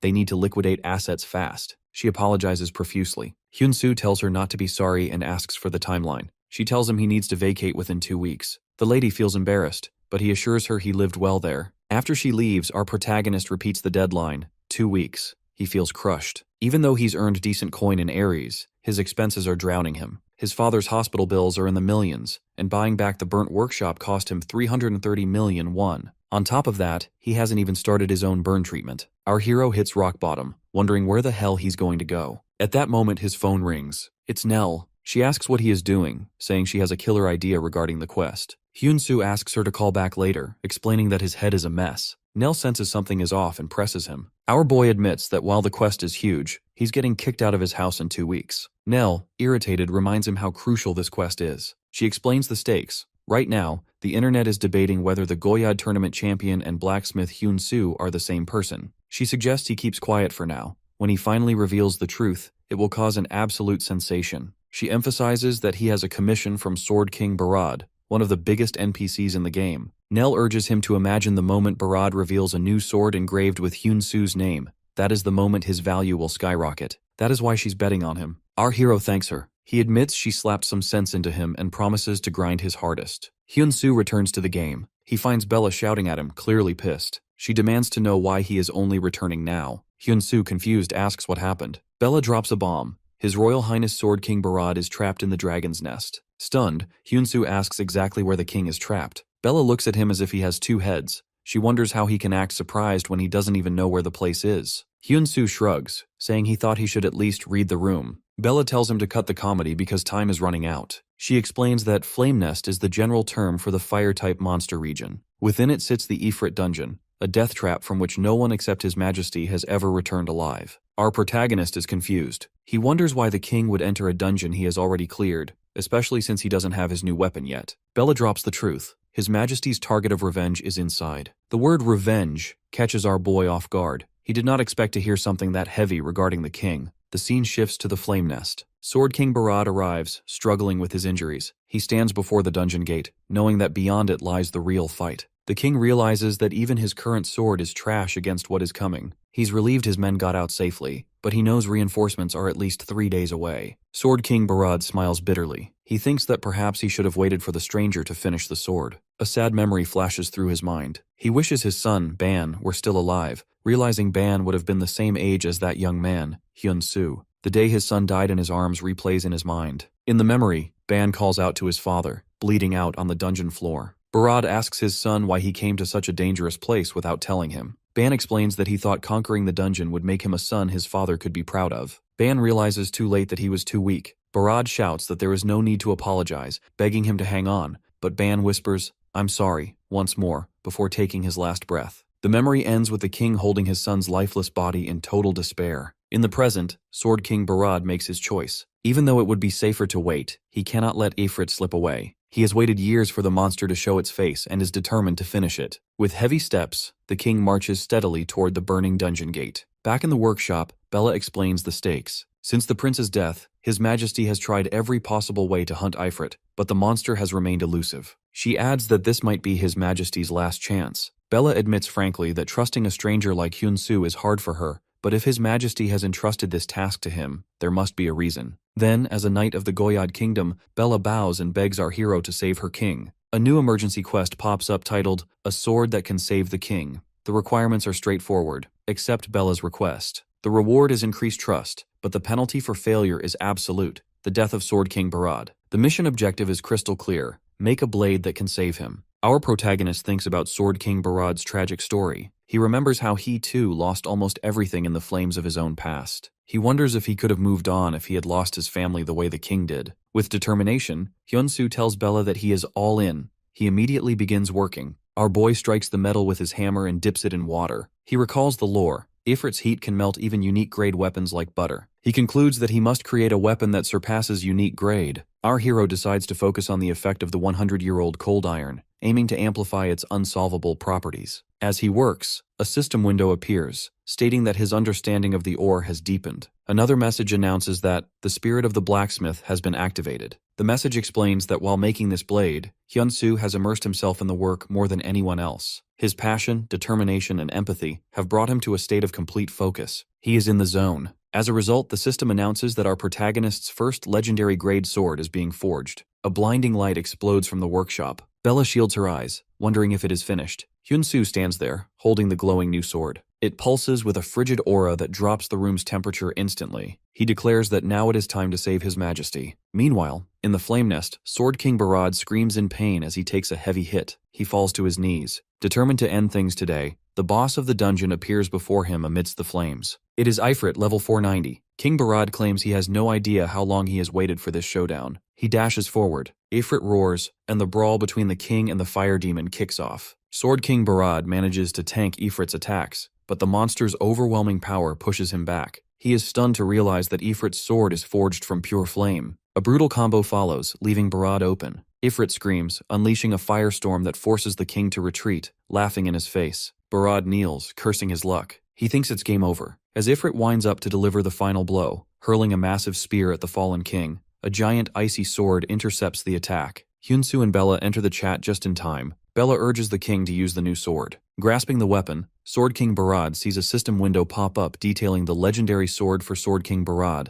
The stats are absolutely broken. 343% resistance against fire attributes, 194% attack power with ice attributes, and a massive bonus against fire monsters. It also features a busted active skill called Frost Flower. Our hero encourages the king to unleash its power. Sword King Barad grips the hilt, and the blade radiates freezing energy. He triggers the Frost Flower skill. A wave of ice sweeps across the battlefield, freezing Ifrit's attacks on contact. The monster screams as the frigid energy counters his heat. Declaring the battle over, the king advances. His icy sword clashes with Ifrit's fiery body, shattering the flames like glass. Ifrit is shaken. Barad delivers the finishing blow, deleting the demon. A system window announces that the boss monster has been vanquished. Sword King Barad finally catches his breath, but it isn't over. As Ifrit's body begins to glow, Hyun-soo wonders what is happening. Bella realizes the danger. Some monsters have a self-destruct mechanic. The ensuing explosion wrecks the dungeon, catching the king in the blast zone. Bella yells for him to escape, but Sword King Barad orders her back. Looking at a locket containing his son's picture, he decides to check out here. Though Bella wants to save His Majesty, she cannot disobey a direct command. She freezes in place. Our protagonist steps up. He conjures a flame-resistant shield with his skill and walks straight into the inferno. The king tells him to turn back, but Hyun-soo refuses. He insists he came to leave with the king and isn't retreating. Our hero asks if the king's decision is because of the person in the locket. Barad confirms this, admitting his son is gone because of his own failure. He questions how he can even go on.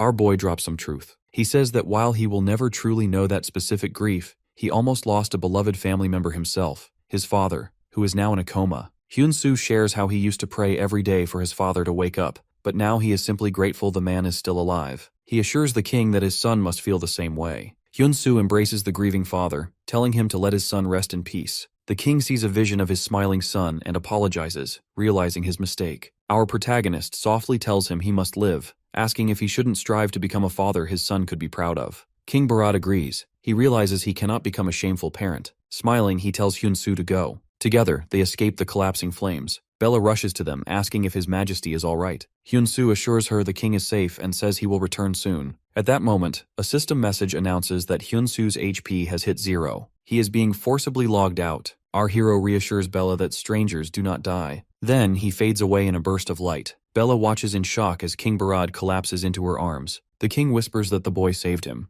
Bella cries out his name as Barad passes out with a peaceful smile. Hyun-soo wakes up in the real world. A system message informs him that due to the forced logout penalty, his level has dropped by 1. Our boy looks at his bandaged hands, tears in his eyes. He swears to his father that he will keep moving forward. Meanwhile, deep in a coma, Sword King Barad finds himself face to face with his son, Ban, who is no longer of this world. They meet in a lush green field that stretches endlessly. Suddenly, a familiar voice calls out, "Father." It is a sound he has yearned to hear for so long. The darkness surrounding Barad vanishes. He finds himself standing in the light as Ban runs toward him, smiling brightly. Moving forward slowly, Barad asks, hope filling his voice, if it is really his son. Ban gently assures him he is there but explains he has come to say goodbye one last time. Hearing this, Barad's heart sinks. He cannot accept it. He clings tightly to Ban's hand, terrified he'll lose him again. In a trembling voice, the king asks what this last goodbye means. Ban softly reminds him of what his friend Hyun-soo said. He expresses his wish for his father's happiness, urging him to stop blaming himself and to live his life fully. As Ban finishes speaking, his body begins to dissolve into particles of light. Barad cries out his son's name in pain but is powerless to stop the fade. Suddenly, the king wakes up, gasping for air and still calling Ban's name. His 2 loyal companions, who have been tending to him for 3 days, exclaim in shock. They rush to his side, anxious about his condition. Barad collects himself. In a heavy voice, he tells them his son appeared in a dream to find peace. He declares that this miracle is thanks to that boy and immediately orders his companions to summon Hyun-soo. Later, in a quiet room filled with sunlight, a guard announces Hyun-soo's arrival. Our protagonist enters, bows respectfully, and asks after the king's health. Barad assures him that he feels great and invites him to sit. He reveals that he called Hyun-soo to discuss something important. Speaking seriously, the king acknowledges that outsiders like Hyun-soo are immortal, able to respawn even after death. However, he insists that immortality does not erase the fear of dying. Pain is still pain. Looking directly at our boy, he asks why he risked his life to save him. Hyun-soo answers honestly. He explains that he saw the same burden and sorrow in the king's eyes that he carries himself. He sincerely wanted Barad to choose to live. The king contemplates these words, repeating, "A burden like me." When he asks about the second reason, our protagonist shyly scratches his head. He admits he was confident that saving the king would come with a massive reward. Barad's lips curl into a faint smile at the word confidence. He remarks that the answer reveals true guts. He agrees, and announces that the reward will surpass all expectations. Barad hands Hyun-soo a sealed scroll, explaining it is the price for the exceptional sword he forged. As soon as our hero opens the scroll, a blue system window pops up. It states that he has received 1 million gold. For a moment, our boy is stunned. This sum equals roughly 1.7 billion won. It is a fortune that changes his life instantly. The king insists that because the sword truly saved him, the reward is well-deserved. Hyun-soo bows, expressing heartfelt thanks. Barad invites him to sit again, speaking with fatherly warmth. From now on, he promises to live his life fully so that when he meets Ban again, he will have no regrets. He hopes Hyun-soo will do the same, living strong for his own father. The king encourages our boy to keep visiting the palace, and Hyun-soo agrees eagerly. Pleased, Barad says that Hyun-soo has given him new strength and asks if he may consider him a close friend. At that moment, a system message appears. Hyun-soo's affinity with King Barad has hit the maximum level, granting him the friend's blessing. Our protagonist realizes what an honor it is to befriend a legend. Grasping the king's hand, he expresses how meaningful this bond is. To mark their friendship, Barad drops a bomb. He declares his intention to teach him the family's swordsmanship. Knight Commander Benson loses it. He questions how the king can pass on such precious martial arts to a stranger. The commander reminds him that Lord, the top ranker, has already been chosen as the successor and has begun training. He argues that only the worthy may learn this skill. The king responds calmly that he is not giving this knowledge to just anyone, but to someone who has proven himself. A new skill quest called Sword King's Swordsmanship appears before Hyun-soo. The terms are simple. Our hero must land 3 or more valid attacks on Knight Commander Benson to prove his worth. The prize? The legendary Sword King's Swordsmanship.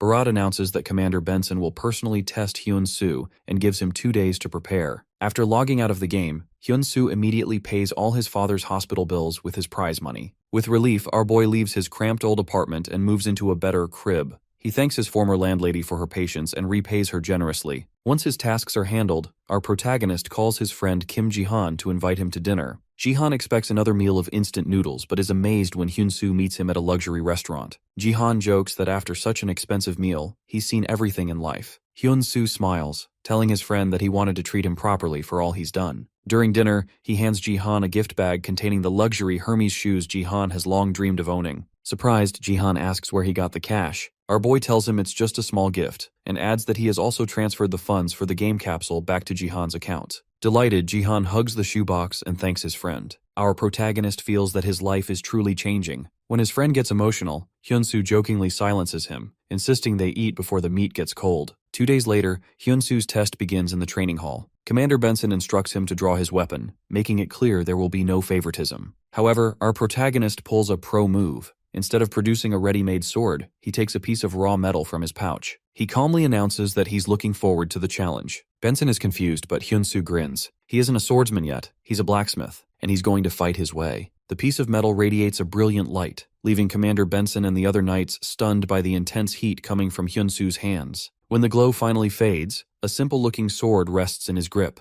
Benson quietly admits to himself that he expected something legendary, but all he sees is a glorified iron stick. The commander steps forward to attack. He mocks our boy, asking if he truly thinks he can defeat the kingdom's knight commander with such a plain weapon. Yet, the moment their blades clash, Benson senses something is wrong. The durability of Hyun-soo's sword is critically low. Upon impact, the fragile blade explodes like a frag grenade. Countless fragments scatter through the air, flying like shrapnel and slipping through the gaps in Benson's armor. They strike his body in dozens of places at once. He screams in both pain and surprise as the shards nick his skin. Fortunately, the commander escapes any fatal wounds, but the message is clear. Calmly, Hyun-soo explains the loophole. His task was to land valid attacks, not to win the duel outright. System messages pop up, confirming 59 successful hits on the commander in a single second. Our protagonist points out that the rules didn't forbid this fragmentation method. Shocked, Benson examines the scratches on his armor. He admits he never would have imagined such a cheesy but clever tactic. Addressing Hyun-soo as Lord, he asks for his true identity. Our hero drops the mic, declaring himself the god of blacksmiths. At this revelation, Benson and the other knights bow before him, declaring it an honor to meet the god himself. Feeling awkward at the glazing, Hyun-soo urges them to stand up. Hyun-soo undergoes 2 weeks of rigorous grinding under Benson and King Barad. Thanks to this intensive regimen, he learns the Sword King's swordsmanship skill. In addition, his sword stats spike significantly. Since his player level is still low, it allows for rapid progress. However, he is only able to master the first 3 chapters: Beast's Aura, Raging Wave Sword, and Sword's Cry. The king promises that when our boy's level increases, he will teach him the rest. After training ends, Hyun-soo meets with King Barad again. Now that he has proven himself, he makes a request. He asks for 100-year-old cold iron, the rare material used to craft the king's legendary sword. Barad thinks about it, then drops the bad news. He would gladly give it to his friend, but the piece used for his sword was the last one in the kingdom's treasury. Disappointed, our protagonist realizes his future crafting plans might be bricked. Seeing his expression, the king smiles and tells him not to lose hope. He reveals that more cold iron can be found at its original source, the dangerous Frost Mine. Barad suggests that Hyun-soo go there to harvest it himself. Our hero wonders if he can solo such a perilous place, but the king resolves this by ordering his loyal companion, Bella, to tag along. Bella initially refuses, insisting her job is to protect the king, but Barad assures her that this quest will help her grow stronger. Accepting the royal command, she prepares to travel with Hyun-soo. Soon after, the king publicly announces his victory over the Ifrit tomb before a crowd of players and nobles. The community is impressed, praising Sword King Barad as a true legend. Some sharp-eyed players, however, go full detective mode. They notice the magnificent sword he wields, exuding a unique icy aura. Using their evaluation skills, they discover the name Hyun-soo engraved in small letters on the blade. This catches everyone's attention. It is the same name that appeared on the martial arts tournament winner's arrow. Players begin discussing blacksmith Hyun-soo intensely on the forums. The mystery only deepens, as no one knows his age, level, or even gender. A hilarious rumor starts spreading. Hyun-soo is actually a sweaty, chubby man in his 40s who spends all day hammering in a workshop. Meanwhile, in the real world, our boy checks his smartphone. Thanks to King Barad's speech, his workshop's follower count has surged past 300,000. He thinks that if the truth were revealed, that the tournament winner and blacksmith Hyun-soo are the same person,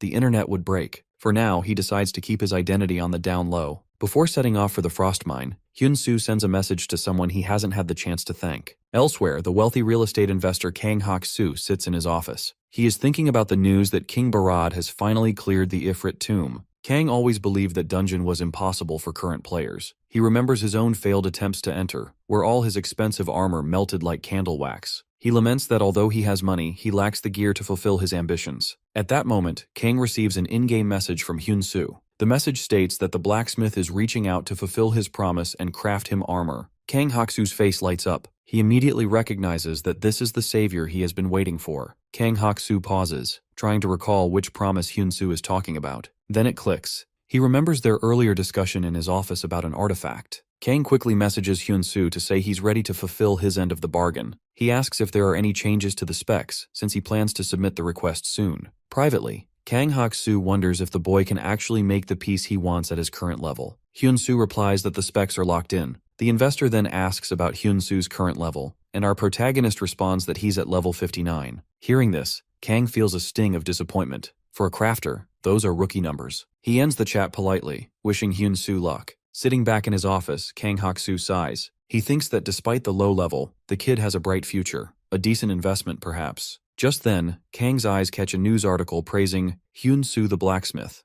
The article states that this mysterious craftsman played a key role in King Barad's victory over Ifrit, as the king's weapon was made by him. Kang briefly considers sliding into the DMs of this famous blacksmith for a commission, but he quickly kills the idea. He figures someone who turns down requests from top rankers would never bother with a casual like him. Still, he feels frustrated, knowing the deadline for his class change quest is ticking down. Ultimately, Kang decides to stick with his current connection, totally unaware that both Hyun-soos are actually the same guy. Meanwhile, Hyun-soo and Bella arrive at the frost mine. Our hero is blown away by the landscape. It's a sparkling ice world, glimmering with cold brilliance. A system message pops up, announcing that he's the first user to enter the mine and rewarding him with double XP for a week. Hyun-soo grins, stoked to be the pioneer and claim the buff. He asks Bella if she's visited before. The vice captain replies that it's her first time too. Noticing her cold vibe, our protagonist senses a wall between them. Suddenly, a young man with a pickaxe steps into their path. He demands to know how they got in, insisting that no one enters without permission. Bella steps forward, introducing herself as the vice captain of the Royal Knights while flashing the royal seal. The young man, clearly shaken, introduces himself as Banya, a miner. Hyun-soo simply introduces himself as a blacksmith. Banya says he's glad to see strangers in such a lonely place, but explains that no one can enter the main mine without his father's approval. Concerned about a delay, our hero listens as Banya suddenly smiles and offers to take them to meet his father, the chief of miners. On their way, Hyun-soo notices a massive, crystal-covered monster trapped behind a barrier. Banya explains the lore.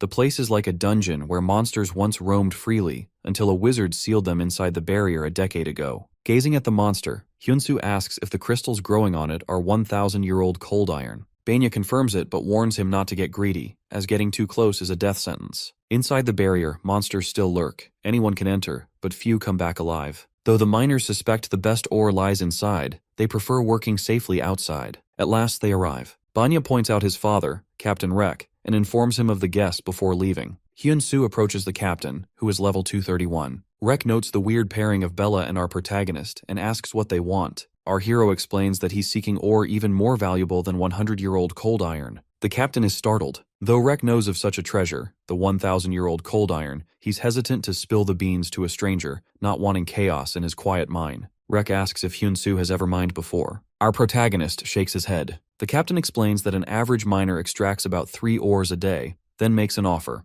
If Hyun-soo can extract 40 ores within a week, he'll share information about the rarest ore. A grade A quest window pops up titled, The Test of the Mine Captain. The task is to extract 40 ores in 7 days. If he fails, he loses the chance to learn about the rare material forever. Rek asks if he accepts the challenge. Hyun-soo clenches his fist and doubles down, asking what would happen if he extracts even more than 40. Rek scoffs, saying it's impossible, but he promises that if Hyun-soo pulls it off, he'll personally extract the rare ore for him. He sets one condition. Hyun-soo cannot get help from any companion. Our protagonist accepts, determined to prove him wrong within the week. After Hyun-soo and Bella leave, Rek scolds his son Banya for eavesdropping, dragging him away by the ear. As they head to the work site, Bella questions Hyun-soo about provoking the mine captain. Extending his hand, our hero explains that he came prepared. He materializes an advanced, glowing mining axe. Hyun-soo's eyes sparkle as he grips the handle. Bella privately thinks that His Majesty has befriended a total oddball. A week later, Rex sits alone, convinced the stranger will never emerge from the mine. The task should be impossible for a novice. Suddenly, footsteps echo at the entrance and a shadow steps into the light. Rex is stunned to see Hyun-soo, completely covered in soot. The captain sneers, joking that at least he looks like a miner now, but then demands to see the receipts, since the deadline has arrived. Hyun-soo asks for a moment. Rex laughs internally, sure the challenge was a bust. But then our hero extends his hand and dumps a massive pile of ores before him. Staggered, Rex stares at the sparkling mountain in disbelief. Wiping soot from his face, Hyun-soo calmly reveals he collected 200 pieces in total. Recoiling in shock, Rex demands to know who he truly is, suspecting he might be a legendary miner in disguise. Hyun-soo simply grins. Holding his glowing axe with ease, he replies that he is just an ordinary blacksmith. A system window pops up displaying the weapon's stats. It is a unique grade Damascus sword and axe. It boasts a durability of 12,000 and an attack power of 332, plus a special ability that increases cutting power against stone by 170%, while reducing durability loss by 70%. This is a tool our protagonist designed specifically for mining, equipped with a mechanism that transforms it into an axe whenever needed. Seeing the mountain of ore, Captain Rex realizes that Hyun-soo completed the challenge in his own unique style, not as a miner, but as a blacksmith. Rex formally apologizes for underestimating our protagonist and invites him to dinner. Hyun-soo grins and gladly accepts, asking if Lady Bella might join them. Rex agrees without hesitation. Later, at a lively tavern, Bella quietly knocks back her drink. Both Banya and our hero urge her to take it slow, but the vice captain insists she is just chilling. At that moment, a burly miner bumps into Hyun-soo, demanding to know if he truly extracted 200 ores. Our hero laughs and confirms it. The other miners swarm him, eager for the tea on the meteorite ore. Hyun-soo reveals that he managed to extract about 20 pieces of the rare material as well. Everyone is stunned. One worker mentions rumors about a special axe and asks to see it. With a flourish, Hyun-soo summons his Damascus axe. It appears in his hand with a burst of light. He explains that the tool was designed solely for mining, and that it boosts his efficiency by over 200%. Demonstrating its transformation into a sword, he adds that this form cranks up his rock-cutting ability even further. As Hyun-soo geeks out over his creation, Bella watches with mild amusement. She reflects that a blacksmith is always a blacksmith. He loves his tools more than people. The miners, fired up by his achievements, declare that if a noob can pull this off, they have to step up their game. They gather around, celebrating and welcoming him as a true member of the crew. Later, Rex leads Hyun-soo and Bella to a secluded section deep within the mine. He reveals that this spot is where the millennial meteorite ore lies buried. Hyun-soo looks toward the magic barrier, confused. He reminds the captain that he said it was impossible to go inside.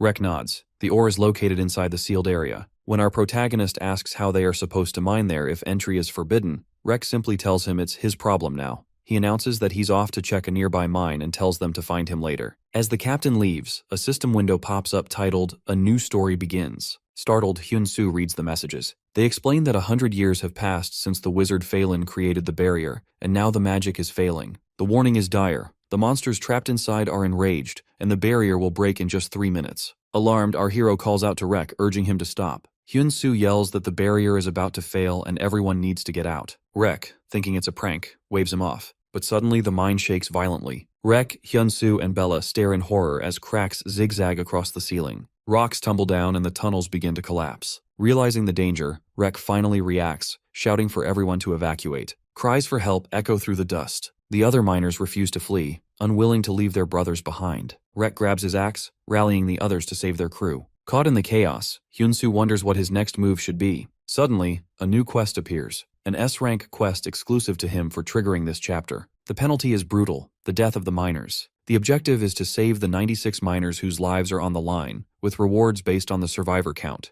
Grinding his teeth, our protagonist hates how the system treats these NPCs like mere stats. To him, these people are real. Determined, Hyun-soo summons his sword and tells Lady Bella to cover his back if he misses a monster. Bella, surprised, asks if he isn't afraid. Our hero smiles, reminding her that strangers, players, do not die. He explains the plan. He will hold the dungeon entrance alone to prevent any monsters from reaching the upper levels. Standing before the crumbling barrier, Hyun-soo sees the enraged stone monsters through the cracks. He realizes his Damascus sword alone won't be enough against the horde. He decides to forge a new weapon on the spot to stop the monsters cold. He activates his emergency god crafting skill, pouring mana and a large quantity of ore into creating a great sword of cold iron. Just as the countdown hits 0, the barrier shatters completely. Hyun-soo shouts, "Come on!" and braces himself for the onslaught. A stone troll, level 1 of 13, a stone orc, level 107, and a stone wolf, level 1 of 10, charge toward him. Knowing that his newly crafted weapon will disappear after a single use, but that its special ignore defense effect is active, our hero stands firm. He vows that as long as he stands, not one monster will get past him. Brandishing the massive blade, Hyun-soo leads the charge. He unleashes the Frost Storm skill, a sweeping, icy attack that surges forward with incredible force. The storm freezes nearby monsters, catching a stone wolf mid-leap as jagged ice spikes tear through its body, ending the threat instantly. However, after this devastating strike, the great sword of cold iron shatters.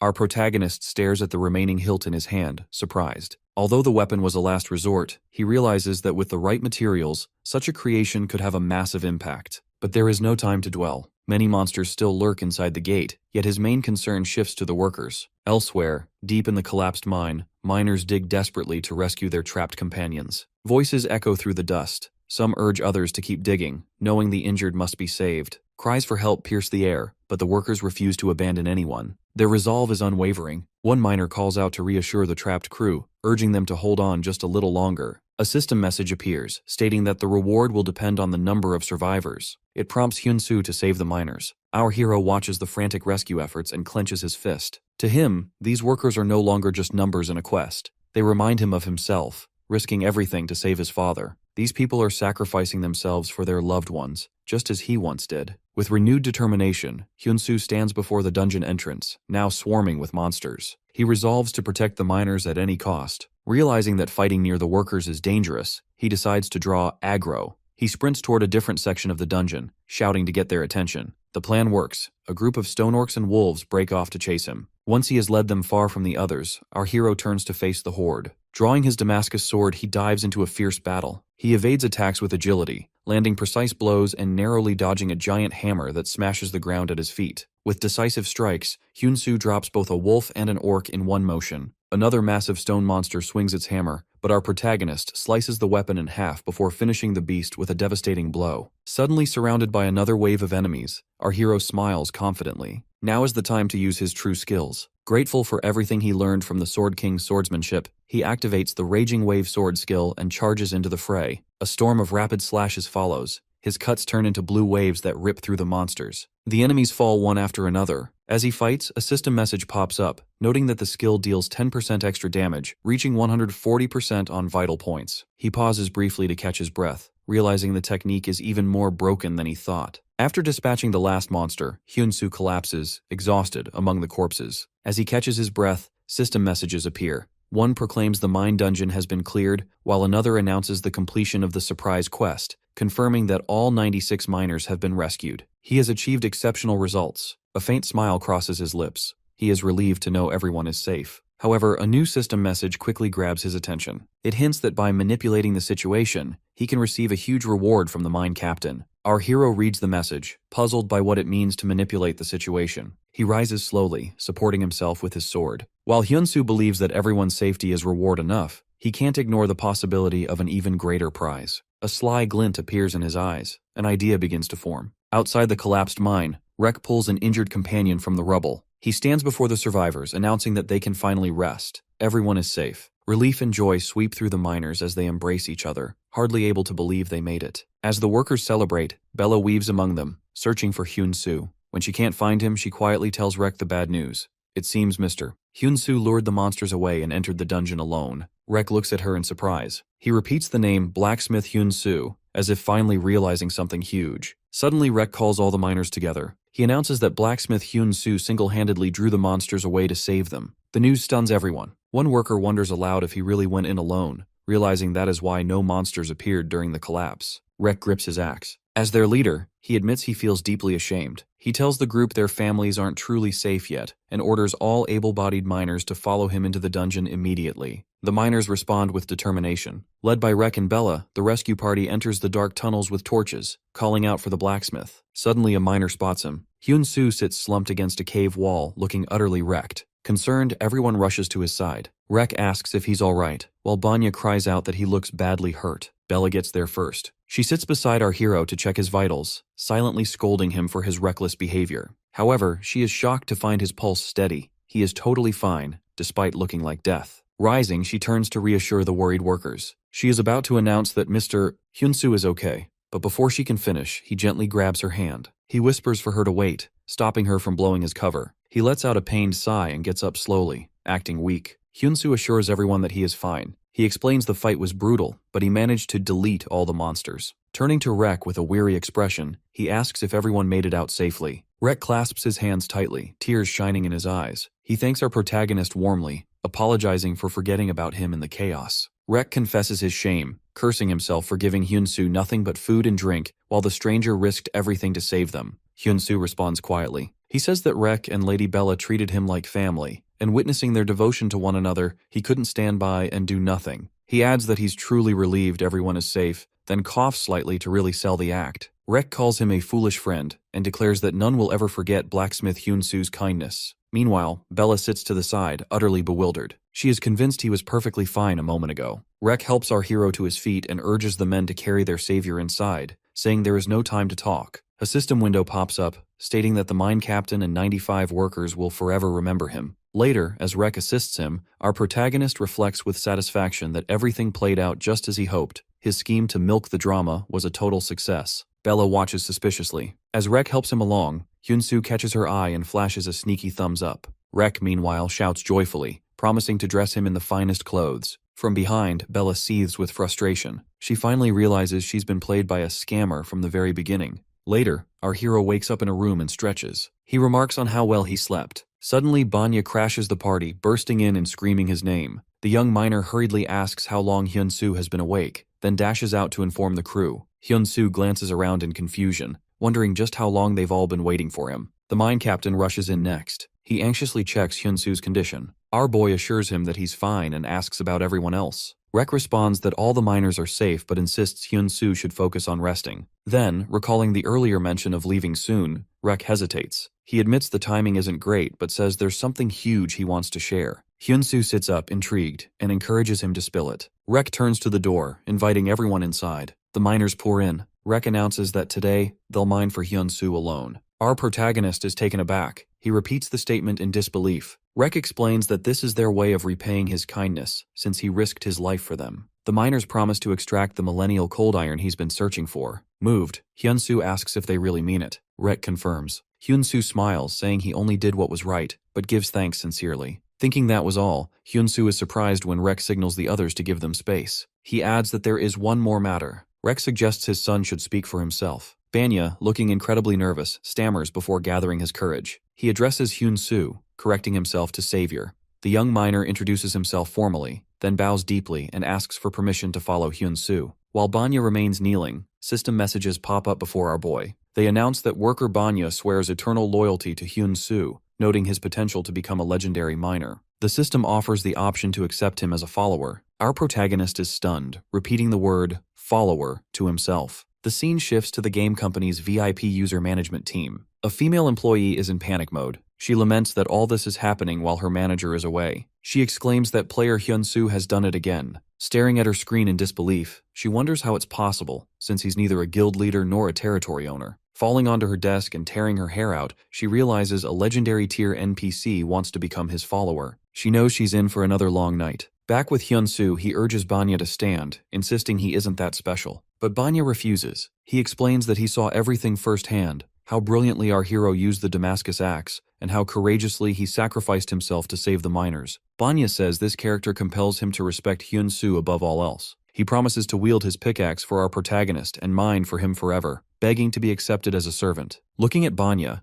Hyunsu recognizes the sincerity in his words. When Banya asks anxiously if he's being rejected due to a lack of skill, our boy quickly reassures him. He explains the issue isn't Banya, but himself. He isn't qualified to lead anyone yet because he lacks a base of operations. He asks Banya for some time to establish a headquarters and promises to send a messenger when the time comes. Banya nods, eyes shining with hope. Hyunsu smiles, inviting him to join officially when that day arrives. Banya jumps up, thanking him warmly. A system message confirms that Hyunsu has accepted Banya as his follower. The young miner hugs him tightly. Another message announces that he can now view Banya's stats. A large info window opens. It reveals that Banya is an epic follower at level 165. He boasts a remarkable mining power of 1,672 and possesses numerous passive and active skills, including Detect Rare Minerals and Tireless Miner.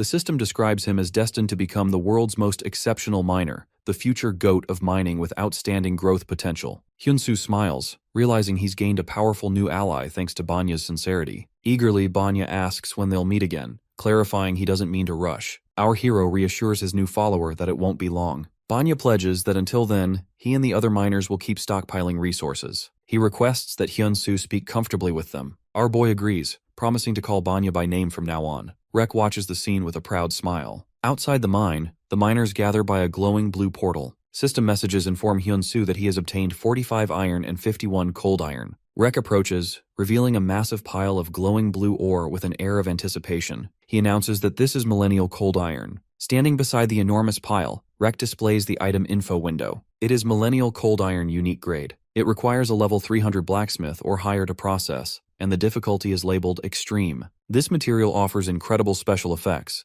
91% fire resistance, upgrades ice skills to unique grade, plus 150% sharpness and a 58% boost in skill attack power, and infinite durability. The description emphasizes that this iron, buried for 6,000 years, makes ordinary cold iron look like trash. Hyun-soo gazes at the ore heap in awe. Bella leans over, whispering that he must feel proud of his accomplishment. He quickly asks her to keep it down, wary of how someone might misinterpret her words. Rek returns to express his profound gratitude. He admits he never dreamed of mining millennial cold iron in his lifetime, and credits Hyun-soo entirely. Our protagonist beams with confidence. Together with Bella, he moves toward the portal, thanking the miners for everything. The workers urge him to stay longer, assuring him he's always welcome. Just as they're about to leave, Banya runs after them, calling out tearfully. Hyun-soo turns, saying he was just about to give the boy something. He presents his special Damascus axe to Banya. Inside, our hero notes that this axe is programmed with a special feature. The more Banya mines with it, the more minerals Hyun-soo automatically receives as rental fees. Banya is stunned to be handed the axe Hyun-soo once bragged about. Overwhelmed, he swears he'll follow him for life. Our protagonist nearly feels guilty about his hidden profit motive. Behind them, the miners continue their wild celebration. As they step through the portal, our boy reflects on Bella's earlier accusation of him being a scammer. Despite that, he risked his life for the miners and, in the end, earned their trust. Before leaving, he turns to Bella. She quietly admits that what he did was actually a little cool. Hyun-soo, surprised, asks if she really means it. She confirms it, making it clear she's talking to him. A few days later, the scene shifts to Salamander's den,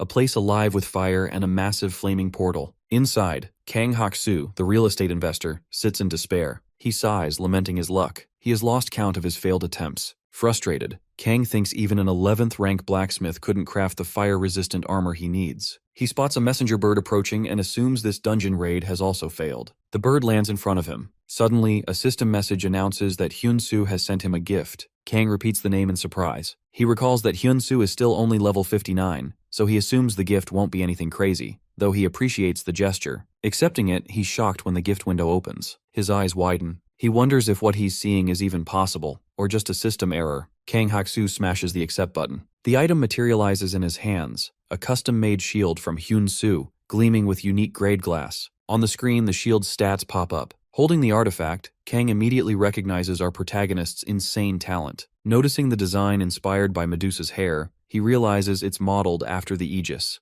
the legendary divine shield from mythology. It is a true masterpiece. Just then, a quest timer appears. Less than 2 hours remain. Kang thinks to himself that our boy never stops surprising him. With renewed confidence, he declares that with this artifact, maybe he can finally clear the dungeon. He stands and heads for the gate, stepping into Salamander's dungeon. Meanwhile, at the castle, Nell tells Hyun-soo that thanks to him, she has finally reached the reception hall of the Goyad Kingdom. Our hero responds humbly, stating it was only possible with Mr. Beekle's help along the way. Nell changes the subject, asking if he's been well lately. Hyun-soo admits that after his trip to the frost mine, he spent most days caring for his father. Nell shows sympathy, commenting on how exhausting that must be. She asks if there's been any sign of his father waking up. He explains that his father's consciousness hasn't returned yet, but he refuses to give up hope. After a respectful pause, Nell brings up the guild. Hyun-soo agrees to discuss it. She suggests they should keep the group small and elite for now. She explains their first goal should be to make him the most famous blacksmith in the kingdom. Nell argues that teaming up with much higher-level players too soon will only hinder their own goals. She insists that the fastest way for a guild to grow is to create a star, and that star will be him. She asks if he has anyone specific in mind as a founding member. Hyun-soo mentions his friend Kim Ji-han, who first introduced him to the game. though he admits he hasn't gotten close to other users. Nell assures him they'll build those bonds together. Then he remembers someone else. He says there's one more person. She prompts him for a username. Hyunsoo realizes he doesn't know it. He explains the man never shared his in-game name but is known as Mr. Kang in real life. Nell says she's never heard of him and asks about his level. Hyunsoo admits he never asked about anything except his job. Nell questions how he can recommend someone for the founding team with so little info. Our protagonist defends his choice. He explains that when he was at his lowest, Kang gave up his own benefits so Hyunsoo could start over. He insists that Kang is someone he's deeply grateful to. Nell wonders if this person runs a business. Hyunsoo confirms it. Nell warns that he might not realize his own value in Ares. She suspects the businessman could be planning to use him to launch an in-game enterprise, or even take over the guild. Our hero shakes his head. He states firmly that Kang would never do that. He is sure his friend isn't the type to betray him. Nell agrees but insists the final decision should be hers, provided she gets to meet Kang as well. Hyunsoo accepts the condition. Nell gives him one last warning. Don't reveal he's blacksmith Hyunsoo yet. Our boy freezes. He awkwardly confesses that he already put his name on the gift he sent recently. Nell stares at him in disbelief. Meanwhile, inside the salamander dungeon, the heat is intense. A lizard-like monster charges at Kang Hak-soo, but he blocks it with his new shield. With a burst of strength, he shatters the creature. Kang fights efficiently, amazed by his vastly improved defense. He marvels at how the shield includes every feature he requested. Inspecting the back, he finds a symbol etched into the metal, the name Hyunsoo. Kang can't help but wonder how many times Hyunsoo will surprise him. He asks himself how he'll ever repay such generosity. Suddenly, a monstrous hand rises from the lava, swatting him across the chamber. Before him stands the Fire Queen, a massive flaming avatar. She gathers a fireball and hurls it at him, shaking the entire place as noxious fumes fill the air. When the smoke clears, Kang remains unharmed, protected by the artifact. The monster's voice booms through the chamber. She notes how interesting it is that he blocked her attack and demands the name of the shield's forger. She launches a barrage of attacks, but Kang dodges and blocks each one. The Fire Queen threatens that if he refuses, she'll hunt not just his avatar, but his real self. While dodging, Kang considers that if her true form hunts him, he might have to quit the game. Still, he resolves not to betray Hyunsoo. With determination, he leaps over the queen's head. She sneers, observing that he doesn't fear death, and swipes at him. The attack lands squarely on the shield. Kang thinks that his life isn't worth dying over a secret, yet a red warning flashes. The Fire Queen avatar has cast Death Hand. The devastating impact crushes Kang. The queen mocks him, asking if he's really willing to die for a single artifact. Kang's HP drops to critical. He thinks to himself that this is no ordinary item. It's Hyunsoo's artifact. Suddenly, a golden message appears. The shield responds to his will. Kang shouts that this is a gift from his friend. Energy surges through the shield, driving the Fire Queen back in confusion. A spear of ice materializes in Kang's hand. He's achieved the hidden skill, Frost of Aegis. Enraged, the queen gathers an enormous fireball and taunts him. Another red warning signals that she's preparing powerful magic. Kang hurls the ice spear with all his might, leaping skyward. The queen doesn't react in time. The spear pierces her head, and she crumbles to ash. Kang Hak-soo has defeated the Fire Queen and cleared the Salamander dungeon, earning the Crimson Dragon armor. A system message confirms he has acquired a hidden piece and completed a secret trial. Breathing hard, he reads the message announcing that, despite being in danger, he refused to reveal his comrade's identity. He earns the title, Growing Warrior. A story progression reward appears. Kang stares at it in disbelief, wondering if this is truly a hidden class promotion. A stream of notifications floods Kang Hak-soo's screen. Messages declare him a flawless attacker and announce his achievement of an epic class. The final notification states he's been promoted to Growing Warrior. It is a class that can ascend to the 10th rank of legend, dedicated to protecting what's precious by any means necessary. Kang is amazed. The class feels as if it were custom-made for him. He realizes the dungeon was a hidden quest. As the environment dissolves, a screen notes he hasn't joined a guild yet and recommends several. Kang decides he has a lot to discuss with Hyunsoo. Later, Kang walks into the inn decked out in his new armor, drawing surprised looks from the crowd. Our protagonist calls out to his boss. Around them, people whisper. They speculate that Kang must be a top-tier player judging by his gear. Nell, watching from a corner, assumes this must be Bark. Judging by his artifacts, she quickly concludes he's the real deal. She reminds herself to be cautious, especially since Hyunsoo mentioned that the man runs a business. Kang approaches Hyunsoo and thanks him, explaining that thanks to our hero, he managed to clear the quest. He admits he never suspected Hyunsoo was the one behind the gift. Nell moves to intercept, worried about him spilling the beans, but Kang pauses, noticing the many eyes on them. He announces he'll pick up the tab and suggests they move somewhere private. They relocate to the Goyad Kingdom private lounge. While eating, Kang gets straight to the point. He tells our boy that he figured out his identity from the name carved into the shield. the blacksmith is indeed Hyun-soo. Nell, observing, notes that Kang certainly doesn't beat around the bush. Our protagonist nods, saying he didn't want to hide anything from Kang, which is why he left his mark on the artifact. Kang places a hand on Hyun-soo's shoulder. He confesses that he already suspected the truth when Hyun-soo offered to buy back the forge. Now, after everything, he realizes just how powerful our hero really is. Kang adds that during his quest, when others wanted the artifact, he told them it was a gift from a friend. Our boy thanks him. Kang assures Hyun-soo that since he values his privacy, he'll take the secret to the grave. Witnessing this genuine bond, Nell feels a twinge of regret for her earlier suspicions. She apologizes for the late introduction, presenting herself as Nell, Hyun-soo's manager. She admits she misjudged Kang. Kang is surprised by her formality. Nell explains she was worried he might try to exploit our protagonist, knowing they were business partners. Kang laughs. He admits she's not entirely wrong. There are people who'd take advantage of someone like Hyun-soo. He reveals he'd thought about forming a guild, but never wanted to profit from their partnership. Seeing that Hyun-soo already has trustworthy people by his side is enough for him. Our protagonist then invites Kang to join his guild. Kang is surprised. Hyun-soo explains he wants them to grow together and share the joy of reaching the top. Kang grins and accepts, promising to protect Hyun-soo from now on. He introduces himself. Username Bark, level 311, class Growing Warrior. He adds that he might even reach Legendary class. Nell shouts in shock at the mention of a Legendary class. Hyun-soo introduces himself as well, stating he's level 80 and his class is God of Blacksmiths. Kang is floored. They shake hands. Our hero mentions they haven't chosen a guild name yet, but he's looking forward to working together. Kang smiles and calls him Boss Man. Nell watches with satisfaction. Kang warns that if they keep talking, their food will turn into ice blocks. Still, he insists on repaying Hyun-soo and sends a transfer through his screen. Our protagonist protests, saying there's no need, but his eyes pop out when he sees 400 million won sent directly to his account. Shocked, he asks why Kang would pay so much for a single shield. Kang laughs,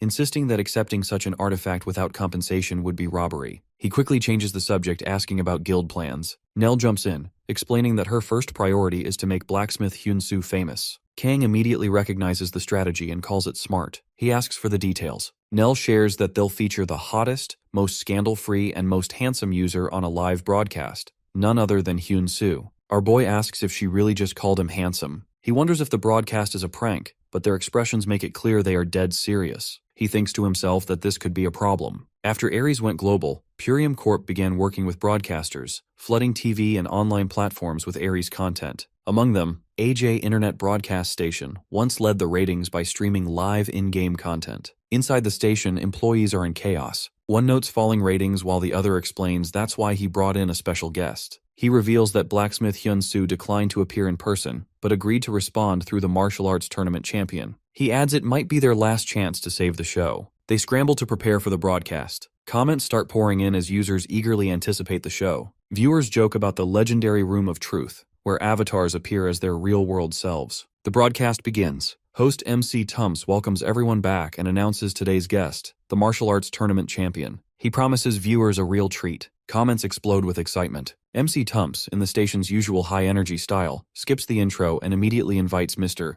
Hyun-soo to enter the Room of Truth. Then Hyun-soo appears. The chat erupts, but not as anyone expects. Question marks fill the screen from confused users. Even our protagonist feels something's off. He asks Mr. Tumps if the chat is broken. Suddenly the comments shift to pure thirst. Viewers declare he's hot, claiming his looks are driving them crazy. Seeing the flood of remarks, our boy blushes, stammering in embarrassment. One commenter, Rowoon, asks when the blacksmith will appear. He even donates 500,000 won for the question. Hyun-soo stares at the screen, baffled. The comments soon reveal that Rowoon is none other than Korea's #1 forge master, Kilma. Hyun-soo can't help but think it's all pretty wild. The story rewinds to the past. A few days earlier, inside the Black Anvil Smithy conference room, 4 high-ranking members sit around a table. Sylvia, a guild member, breaks the silence. She asks who this blacksmith Hyun is and why they had to call an emergency meeting during their busiest season. Dox, another member, asks if she's been living under a rock. He explains that this blacksmith is the hottest topic in Ares right now. The guy reached stardom after crafting a sword for Sword King Bharat. Vaughn chimes in, arguing that the Black Anvil Guild doesn't need to feel threatened by a single user. Dox counters, suggesting it wouldn't hurt to be careful. He proposes they recruit him before his fame explodes further. Finally, the guildmaster, Rowoon, speaks up. He states that he has heard their opinions regarding Blacksmith Hyun, but he will only make a decision after seeing the man in person. Back in the present, Hyun-soo stares at the broadcast screen. He spots a comment from Rowoon, who asks when Blacksmith Hyun will appear, and donates 500,000 won.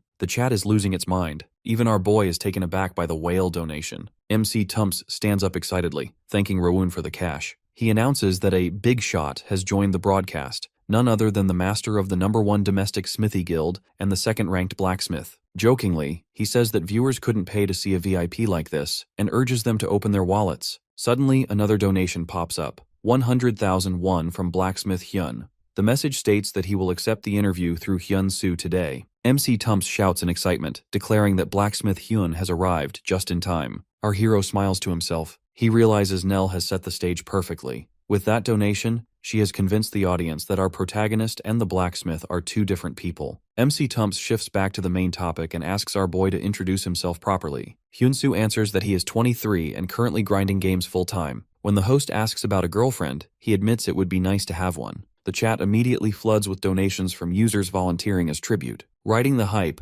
MC Tumps drops into a dramatic tone to ask questions about the mysterious blacksmith. He inquires about blacksmith Hyun's job. Our protagonist remembers Nell's advice to keep up the act. He pretends he's speaking to Hyun via an earpiece. Pressing a hand to his ear, he pretends to listen, then relays the answer. The man is a blacksmith, but his age is a secret. When asked about height and weight, Hyun-soo listens to the imaginary voice and reports that both are classified. The comment section gets salty, complaining that everything is a secret. Speculation about the stats begins. MC Tumps whispers frantically to our hero, worried the broadcast might flop. Sensing the mood, our boy realizes he needs to switch gears to keep the audience hooked. Hyun-soo quickly declares that the blacksmith would like to introduce himself through his work. MC Tumps, confused for a moment, asks if he means himself. Our protagonist hurriedly clarifies that it's Hyun speaking through the earpiece. Recovering quickly, the host says that's perfect. He has prepared content to showcase blacksmith Hyun's work. He clicks a panel and announces a fantasy collaboration. Tournament winner Hyun-soo and blacksmith Hyun, teaming up for the Time Attack Dungeon mission. The rules are straightforward but brutal. Blacksmith Hyun must craft 3 artifacts within 10 days, and our hero must clear the dungeon using only those artifacts. The chat fills with skepticism. Viewers point out that making 3 items in such a short time is nearly impossible. Even a top-ranked blacksmith would struggle to produce more than common-ranked trash. MC Tumps thinks to himself that this high-stakes content is exactly what could revive his channel. Suddenly, Rowoon donates 1 million won and adds a challenge. He'll pay 1 million won if a rare item appears, 3 million for epic, and 10 million for unique. He asks if he can place this mission bounty. MC Tumps gasps at the offer. Rowoon adds another condition. If they fail, they must reveal information about the sword made for Sword King Bharat. The host calls it crazy content. Rowoon waits, eager to see if they can prove themselves. Listening to his earpiece, our protagonist announces that the blacksmith accepts the mission. Later, Nell sits quietly, reading community feedback while our boy rests. She tells him the community is buzzing about him and asks how it feels to be famous. When he zones out, Nell snaps him back to reality by grabbing his shoulder. She asks what kind of amazing item he's planning to make. Our hero says he's still cooking. He explains that he intends to create a rare grade item at minimum, but since Rowoon raised the stakes, he wants to flex by aiming for a unique grade.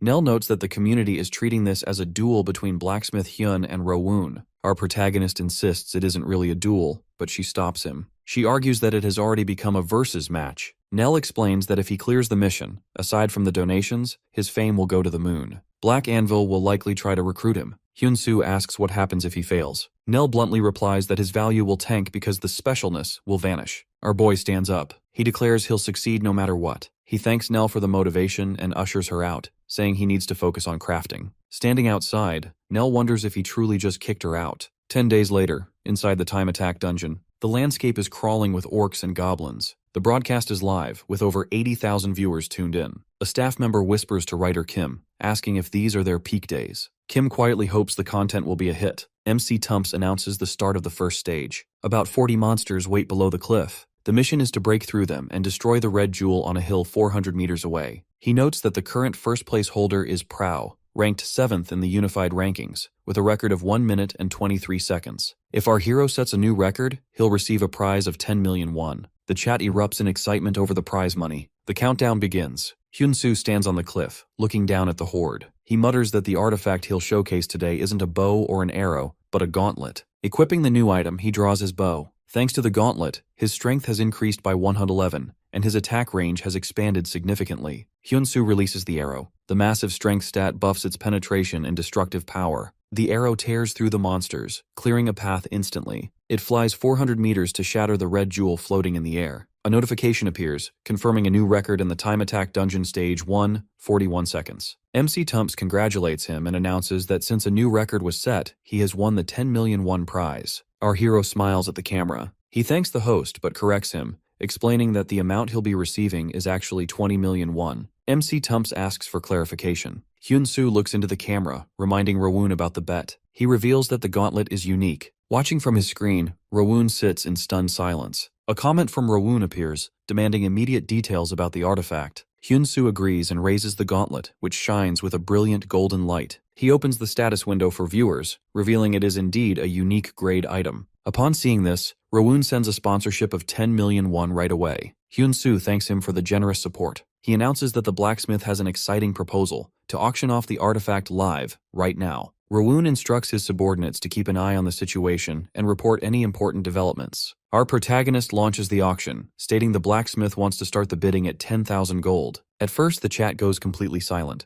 Our boy looks uncertain, wondering if the starting price was too high or if Nell's strategy has backfired. Just as he begins to worry, a bid comes in at 15,000 gold. The bidding takes off like a rocket, quickly climbing to 40,000 gold. Hyun-soo bows to the camera, thanking everyone on the blacksmith's behalf, though he is inwardly thrilled by the enormous payout. He instructs bidders to send their final offers directly to the shop. MC Tumps addresses the audience, thanking them for their patience as the second stage begins. He mentions that the auction is still ongoing and encourages viewers to look forward to the next artifact. Meanwhile, inside the dungeon, our hero now faces a level 121 Cyclops. The monster hefts its enormous stone weapon. Hyun-soo leaps high, aiming for its head. The Cyclops tries to swat him from the sky, and commenters speculate that our boy might be toast. However, he lands safely. Then he leaps again, clashing his sword against the monster's club. The Cyclops' weapon shatters on impact. Seizing the moment, our protagonist slices the creature from head to toe, deleting it instantly. The chat erupts in amazement at his skill in taking down such a tanky foe.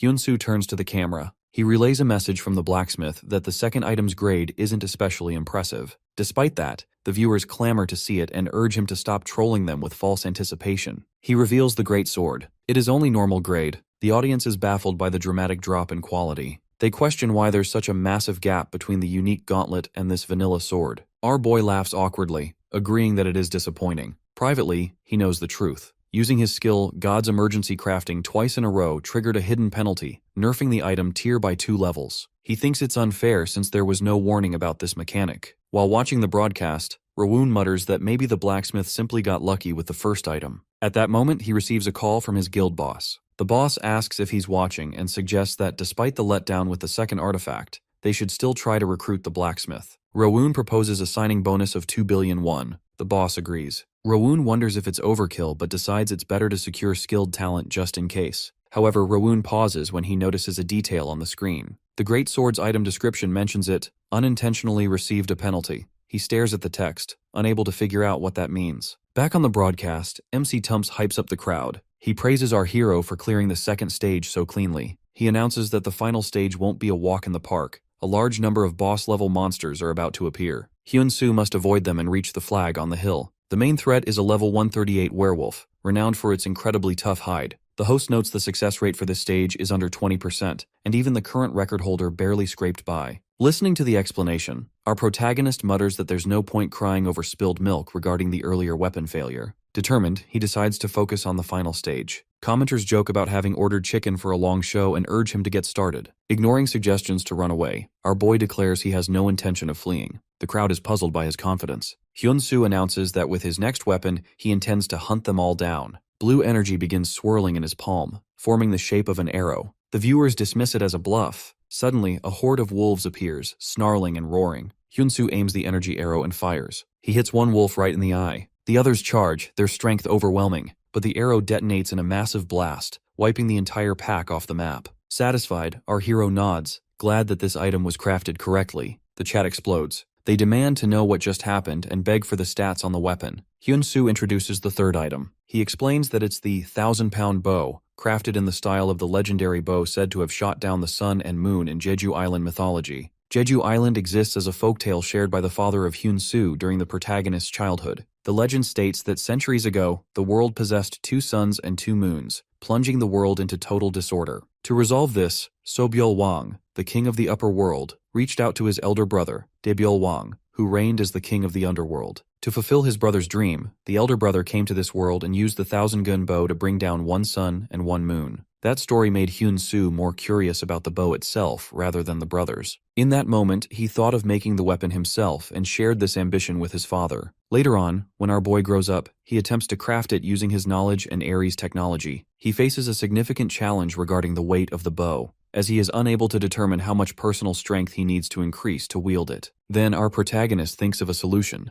Instead of putting weight into the arrow itself, he decides to increase the weight of the enemy after they are struck by an arrow. To complete the craft, Hyun-soo uses a special type of wood acting as a material for special abilities, successfully creating a new type of 1,000-gun bow. Now in the present, our hero is fighting his enemies and killing them one by one. Moving forward, Hyun-soo kills 10 werewolves, which appears amazing to the host who cannot believe he eliminated all these werewolves with a single arrow. The chat goes crazy over the feat, claiming it is their first time experiencing such a thing. Suddenly, our boy finds the atmosphere inside the forest suspicious. As he tries to understand the change, a group of werewolves charges toward him from the dark. No trace of fear appears on the face of our hero as he prepares to attack, but then his body begins to tremble. Hyun-soo cannot understand the reason for this, so the system explains that his body is giving a fear response due to the roar of a powerful predator. The system also announces the start of a new story. King of Werewolves, Fenrir's fragment of level 178, is descending. Whoever hunts it down will receive plenty of rewards. Looking at the screen, the host appears terribly scared while the chat discusses Fenrir, who is famous as a legend in Ares. Our protagonist's body does not work properly due to the fear of the beast. Fenrir attacks our boy using its blood claw, resulting in an injury. The system announces a bleeding effect due to the previous attack. Between the fear and the bleeding, the physical abilities of our hero worsen.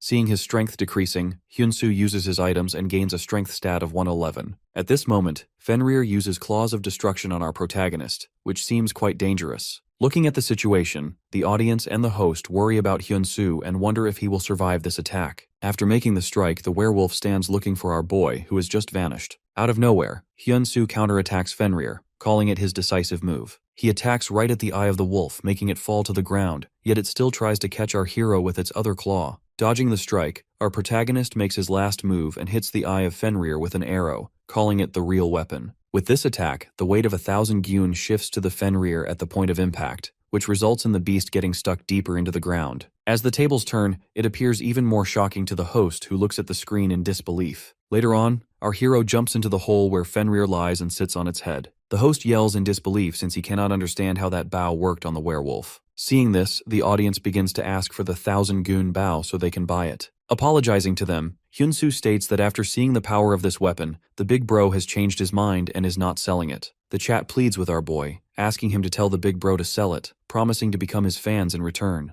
Jumping out of the hole, our hero again apologizes to the audience for not selling. Holding the 1,000-gun bow in his hand, Hyun-soo offers the archers a deal. The big bro will accept a crafting request from one of them. He orders them to send a message to the blacksmith shop of Hyun-soo to get selected. Then the screen vanishes as he thanks the audience for watching his live. Later, our protagonist goes back to his rented shop, talking about how the broadcast turned out really well. Moreover, during the competition, he gained legendary materials and experience. As he looks at his level on the system, it has increased to 100 with an HP level of 82%. The system notifies our hero that he is now eligible to build a guild. Thinking about Kim Jahan and Nell, our protagonist is happy because he now has the authority to invite them to his guild. He also thinks of bringing Banya as a vassal. Now that it is time to set the name of the guild, our boy begins to think about it. Since he wishes for a bright future with this guild, he names it Gwangmyeong. Once the procedure is finished, the system notifies our hero on becoming a guild master and receiving the title of Lord's Grace. After that, he receives a notification of Nell and Bark joining his guild. Bark praises Hyun-soo for giving the guild a good name, and Nell agrees. Following this, Nell begins to search for a base of operations, and our hero encourages her. On a call, Nell asks our protagonist what he is going to do during this time. Hyun-soo answers that he is going to fulfill the promise he made with Barad.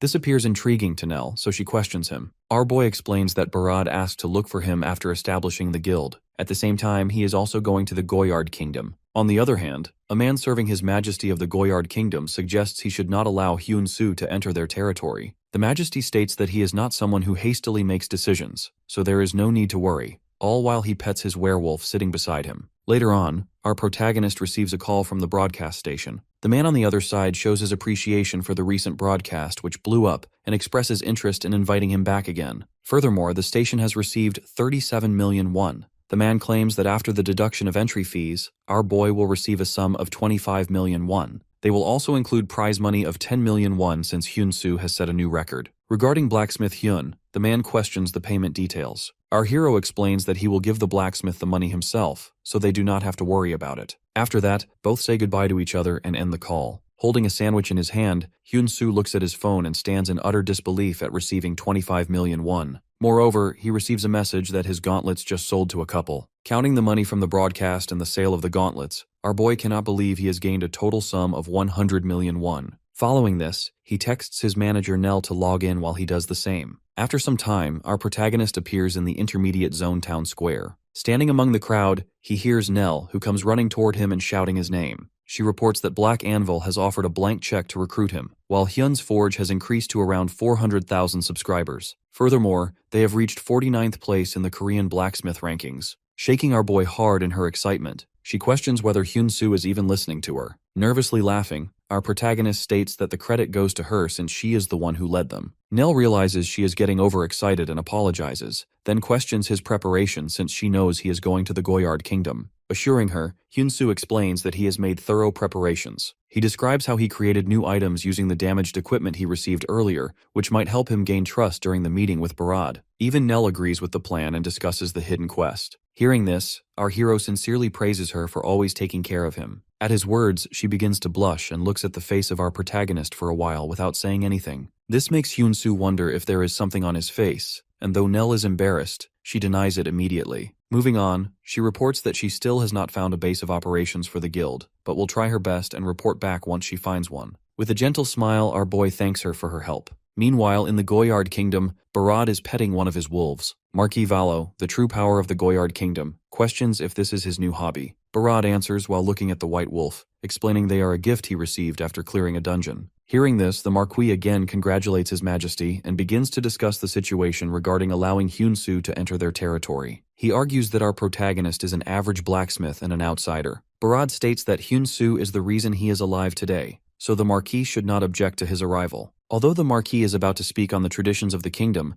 Barad realizes one of his wolves seems scared. At that moment, a servant reports the arrival of Hyun-soo. The moment our hero enters, the Marquis becomes too stunned to speak after sensing his aura. He remains in disbelief that a mere blacksmith possesses such an aura while our boy walks toward Barad and greets him. After that, both sit next to each other at a table drinking tea. The white wolf of Barad hides behind his chair while the helmet of our protagonist lies on the table. Looking at the change in our boy, Barad points at the helmet and questions if it is the cause. Praising the Majesty, Hyun-soo explains that this is Fenrir's helmet and cloak. Regarding its abilities, he notes that it not only boosts stats, but also grants the dignity of a wolf. Intrigued, Barad questions if he made it. Staying humble, our protagonist explains that he simply repaired it without making many changes. Moving to the side and looking at the wolf behind Barad, which looks terrified, our hero notes that the equipment seems to be working properly. As Barad comforts his wolf, Hyun-soo questions why he was summoned. Looking out of the window, Barad begins to tell our boy about Balas, a kingdom of blacksmiths. Though the people there once lived with joy, the place is now in major chaos. This instability is affecting neighboring territories and causing conflicts among the nobles. Barad explains that although he sent many talented people to recover Balas,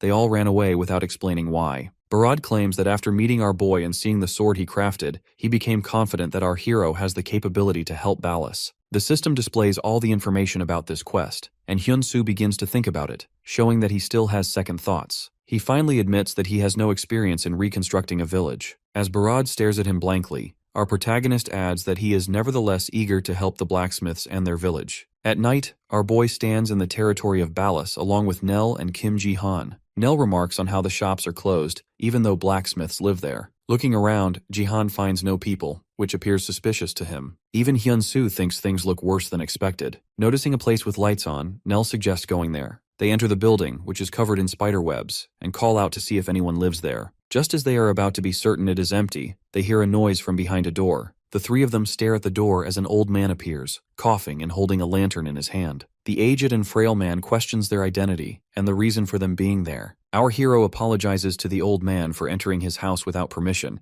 and explains that Prince Barad sent them to this village. The old man's next question is whether he is from the Enroll Merchant Guild. Though Hyun-soo is not familiar with this guild, he shows the official decree of Barad to him. From the other side, it is silent for a while, so our protagonist pushes the decree towards the door, saying that they can wait for his answer. After that, the three of them begin to wait for him while standing a little away from the door. A moment later, the man walks out of the door as all his suspicions get clear. The old man claims that something like this hasn't happened in a while here. Moving forward, he introduces himself as Para, who was the Lord's personal blacksmith. Talking about the village, Hyun-soo questions the reason behind no fire being here since it is night. Para begins to explain that it all started after the arrival of the Enroll Merchant Guild in this village. Our boy wonders if he is talking about the same guild which he mentioned some moments ago. Para claims it to be a long story and questions if they still want to hear it. The conversation shifts to the time when it all happened. When the Enroll Merchant Guild found out about the blacksmiths living here, they came with plenty of expensive items as gifts. Since the territory lord wanted to promote the weapons and the head merchant offered open trade, she accepted it wholeheartedly. After that moment, they settled in this village. But then one day, during a meal with the territory lord, the head merchant proposed a bet to her. Since the lord of this village was quite innocent, she accepted it not knowing that the results would destroy them. The moment she lost the bet, she lost all her authority too,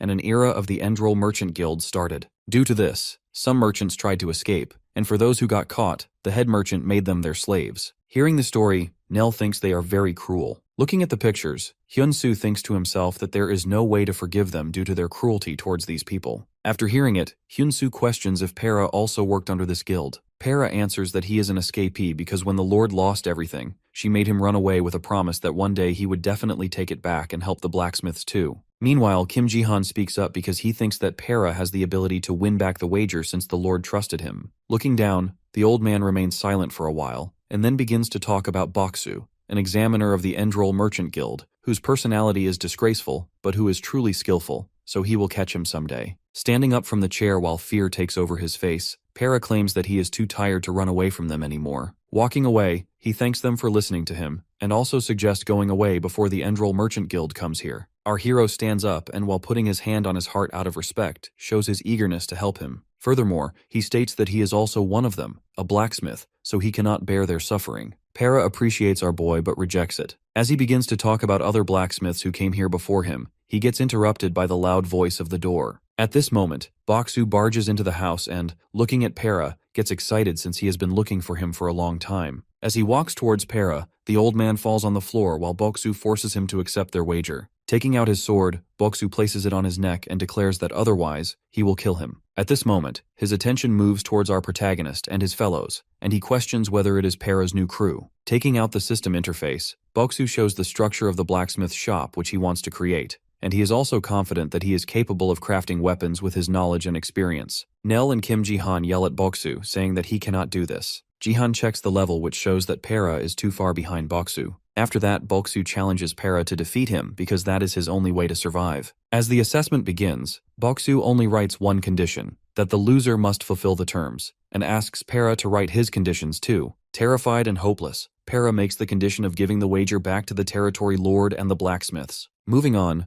Boksu begins to yell at him since he spent a lot of time finding Para. Then he yells at the old man to pick up his hammer with the bet that the winner will get the wager. As Para is about to enter the gaming field, our protagonist stops him by his arm. But Para thanks our hero and goes inside the box where he is going to make a sword. Though he is terrified, he is also determined to make the best sword. Later on, he looks at Boksu's sword, which is no doubt a real masterpiece, so Para can see his defeat right in front of his eyes. Losing his hope, he is getting terrified for his death. But then the picture of his place and the Lord comes to his mind while our boy begins to encourage him from the outside. Our protagonist also advises him about keeping the temperature high while looking at the color of the flame, because with the rise of the temperature, his chances of winning will increase too. At this moment, the system notifies Para that he is receiving help from a master blacksmith, which it is referring to as Hyun-soo. Para becomes quite shocked as he realizes it. On the other side of the screen, one of the researchers yells at Hyun-soo for helping Para. He claims that he has given all his effort to design the NPC Boksu, but now the old man is getting help from our protagonist. Hearing this, a female researcher questions him about Boksu because she does not think of the NPC this highly. The researcher, filled with anxiety, tells her that he is the continent's future 11th legend. Moreover, this researcher is planning to make him a villain because having only good legends on the continent does not appear quite appealing. The female researcher turns towards the lead researcher, Leader Kim, and questions if there is any problem with this. Thinking about it, he advises the team to watch them for the moment. Meanwhile, our protagonist keeps encouraging Para, helping him in creating the sword by ensuring the pressure remains even while polishing the blade. After working on the sword for a while, both blacksmiths stand in front of each other with their completed weapons. The system announces that Para has made an artifact which is quite close to a legend. Hearing this, both Nell and Jihan get shocked, while Jihan also thinks that Para was only capable of doing it with the help of Hyun-soo. Otherwise, Boksu is quite skillful. As the system announces the victory of Para since he surpassed Boksu, the examiner gets completely shocked. Admiring the sword, the old man cannot believe that he was able to create such a thing before his death. Since the old man won this evaluation, it means that the Lord has regained her territory, and the freedom of all the blacksmiths is restored. Throwing his sword on the floor, Boksu admits his defeat. But then, walking towards our boy and taking out his original sword, he challenges him for an evaluation. As for our protagonist, he seems quite confused about it. On the other hand, the researchers are getting anxious about why Boksu is doing this. Running towards Leader Kim, the researcher inquires what might happen because he certainly knows that Boksu is not as good compared to our hero. Leader Kim denies any chance of success because there is no way that Boksu can win against the god of blacksmiths. Hearing this, the researcher questions if Hyun-soo would let him go, but Leader Kim and the female researcher think that he would never do something like this. Now looking at the screen, the researcher appears quite worried for Boksu. Meanwhile, Leader Kim claims that Hyun-soo is not a person whom they can judge easily, thus Boksu should not have declared this challenge. As Boksu challenges our boy while his sword is in his hand, Hyun-soo thinks to himself that this sword is quite good. Moving on, Boksu gives his condition, which is cutting off the arm of our protagonist, and in return, Hyun-soo demands his sword as a winning condition while he thinks to himself that he must teach Boksu a lesson. This time, the evaluation is based on speed crafting,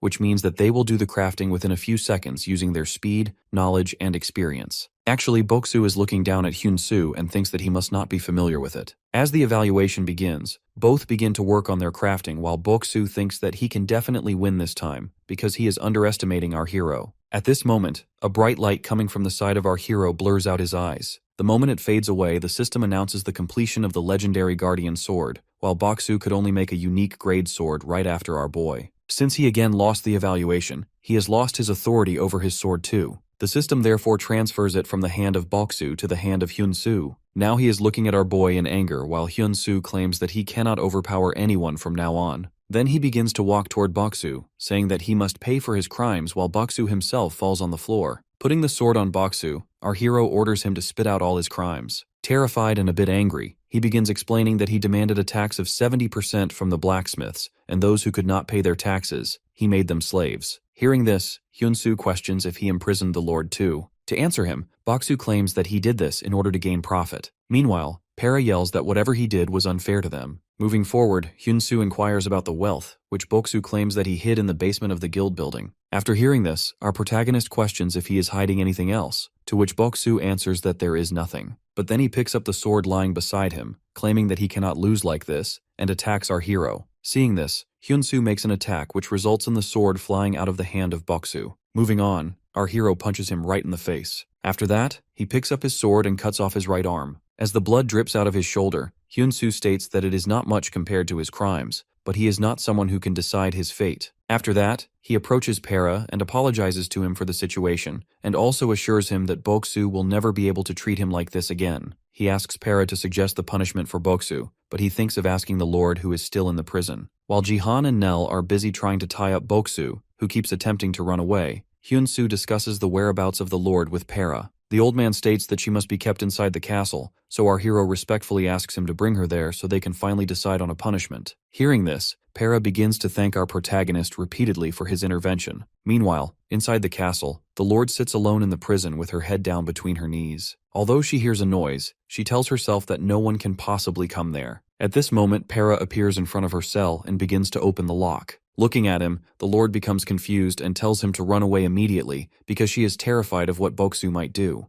As he successfully opens the lock, he asks her to come with him. Walking out, she questions what is happening, and Para answers that a stranger has saved them all. As the Lord listens in confusion, he further explains how that stranger won an evaluation against Boksu. Hearing this, the Lord stops walking because she finds it impossible to believe that a stranger actually defeated him. Para reassures her that everything he said is true, and that all she needs to do now is punish that cruel man. He describes the stranger who helped them as a real blacksmith. The Lord still finds the situation hard to believe, but the old man insists she see it for herself. After thinking for a while, she finally decides to give it a chance. After some time, both finally reach the place where our hero and the others are waiting. As she opens the door, she cannot believe her eyes as she sees Boksu on the floor, tied with ropes. Since she is covering herself with a cloak, our protagonist questions if she is the Lord. Taking the cloak off her face, she introduces herself as Bellin, the Lord of the Ballast Territory. She expresses her disbelief that Hyun-soo actually caught him in this manner. Our boy answers that he had asked Para to punish Boksu,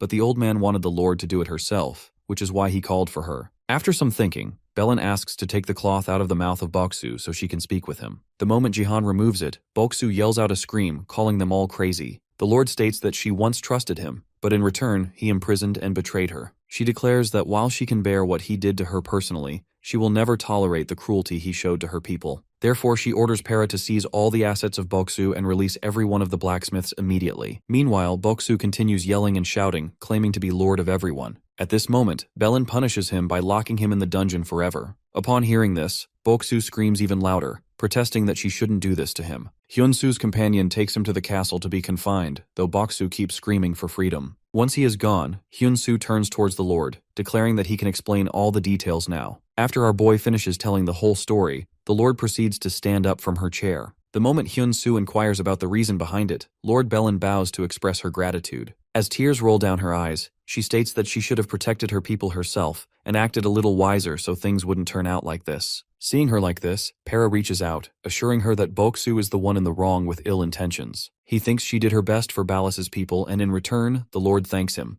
After that, our protagonist introduces himself as the blacksmith Hyun, along with his manager, blacksmith Nell. As the scene proceeds, the Lord again bows in front of them, thanking them for saving her territory. Meanwhile, our hero and Nell embarrassedly try to make her get up, saying they did what they had to do. After that, she apologizes for the misunderstanding they couldn't comprehend. Lord Bellin explains that Para told her about a stranger who helped them, but she didn't believe him. She explains she has been taught since childhood that strangers only use them for their own benefits, but after seeing Hyun-soo and his companions, she realized that good outsiders also exist. After that, she again thanks them for their help. Seeing her like this, Hyun-soo thinks that even though he came here due to Barad, it is rather good that he did come, because he was able to help Ballas Valley and the blacksmiths. The Lord, after talking with Para, announces that she will give them half of Boksu's fortune as a reward, but our protagonist rejects it. Instead, he wants the Lord to use it for the Ballas people. He claims it would be more than enough for him to see this territory regain its past glory, which truly shocks the Lord. Hearing this, Para also thanks our hero for everything.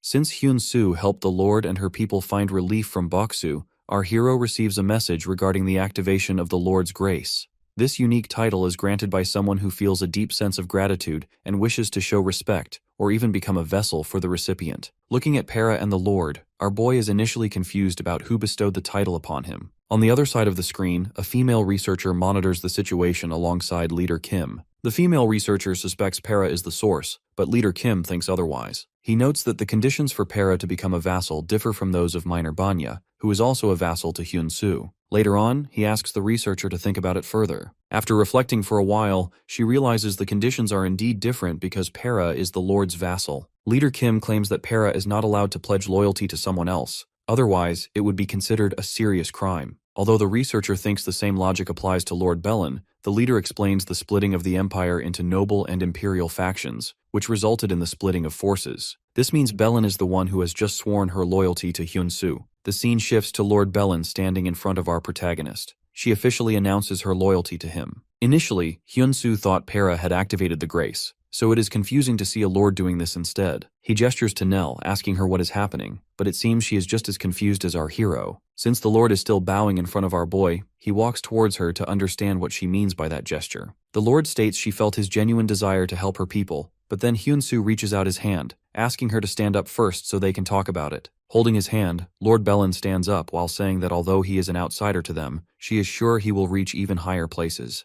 This is the sole reason she decided to stand with him. Bellin shows her desire to grow along with our protagonist. Meanwhile, Nell stands behind Hyun-soo, poking him as a gesture to accept the offer. Our boy continues to bow towards her as he accepts her. Bellin first shows her appreciation to our hero and proceeds to ask another question, wondering what he is planning to do since he is already here. Putting his hand on his heart, our boy states he wants to teach the blacksmiths, although deep down he knows he is doing this to complete Barad's quest. Hearing this, Bellin continues to thank our hero, which makes him feel a bit embarrassed. Now the Lord and Para are talking with each other while Hyun-soo thinks about how he will be able to complete the quest since the Lord has become his vassal. This also means he will receive the taxes, so his priority is now improving the skills of the blacksmiths so he can sell their weapons to the users. He thinks about securing the funds, but out of excitement, he says it loudly. Everyone begins to look at him with curious eyes, which makes our protagonist quite embarrassed. The next day, all the blacksmiths are asked to gather at a place by the Lord. All of them seem confused, wondering why they were summoned there. As everyone sits in their chairs, Hyun-soo appears in front of them. He first greets them and then explains his purpose, which involves him teaching them. Since most of the blacksmiths are older than our hero, they begin to gossip that he is just a kid with not much knowledge. It seems they are underestimating our boy and cannot digest the fact that an outsider is going to teach them. Ignoring them, our hero continues to demonstrate his work in front of them. Some of them do not pay much attention, thinking it is just a waste of time. But then an older blacksmith present there suggests they give him a chance, to which everyone agrees. The day has fallen into night, but Hyun-soo is still working without a break, which shocks everyone in the room. As they are thinking of stopping him, our protagonist finally stops himself while cleaning the epic-grade sword in his hand. Seeing this, a blacksmith walks towards our hero and asks if he can teach him. Our boy explains that one must strike the sword with constant force and angle because this is as important as the shaping. He further explains that heating the sword in the fire is quite important because otherwise the sword will break easily. Now all the blacksmiths have gathered around our hero, asking different questions and apologizing for what they said earlier. One of them asks if he will teach them something other than swords, and in answer, Hyun-soo agrees. 2 weeks have passed and all the blacksmiths seem quite tired by the past week's struggles. Moving on.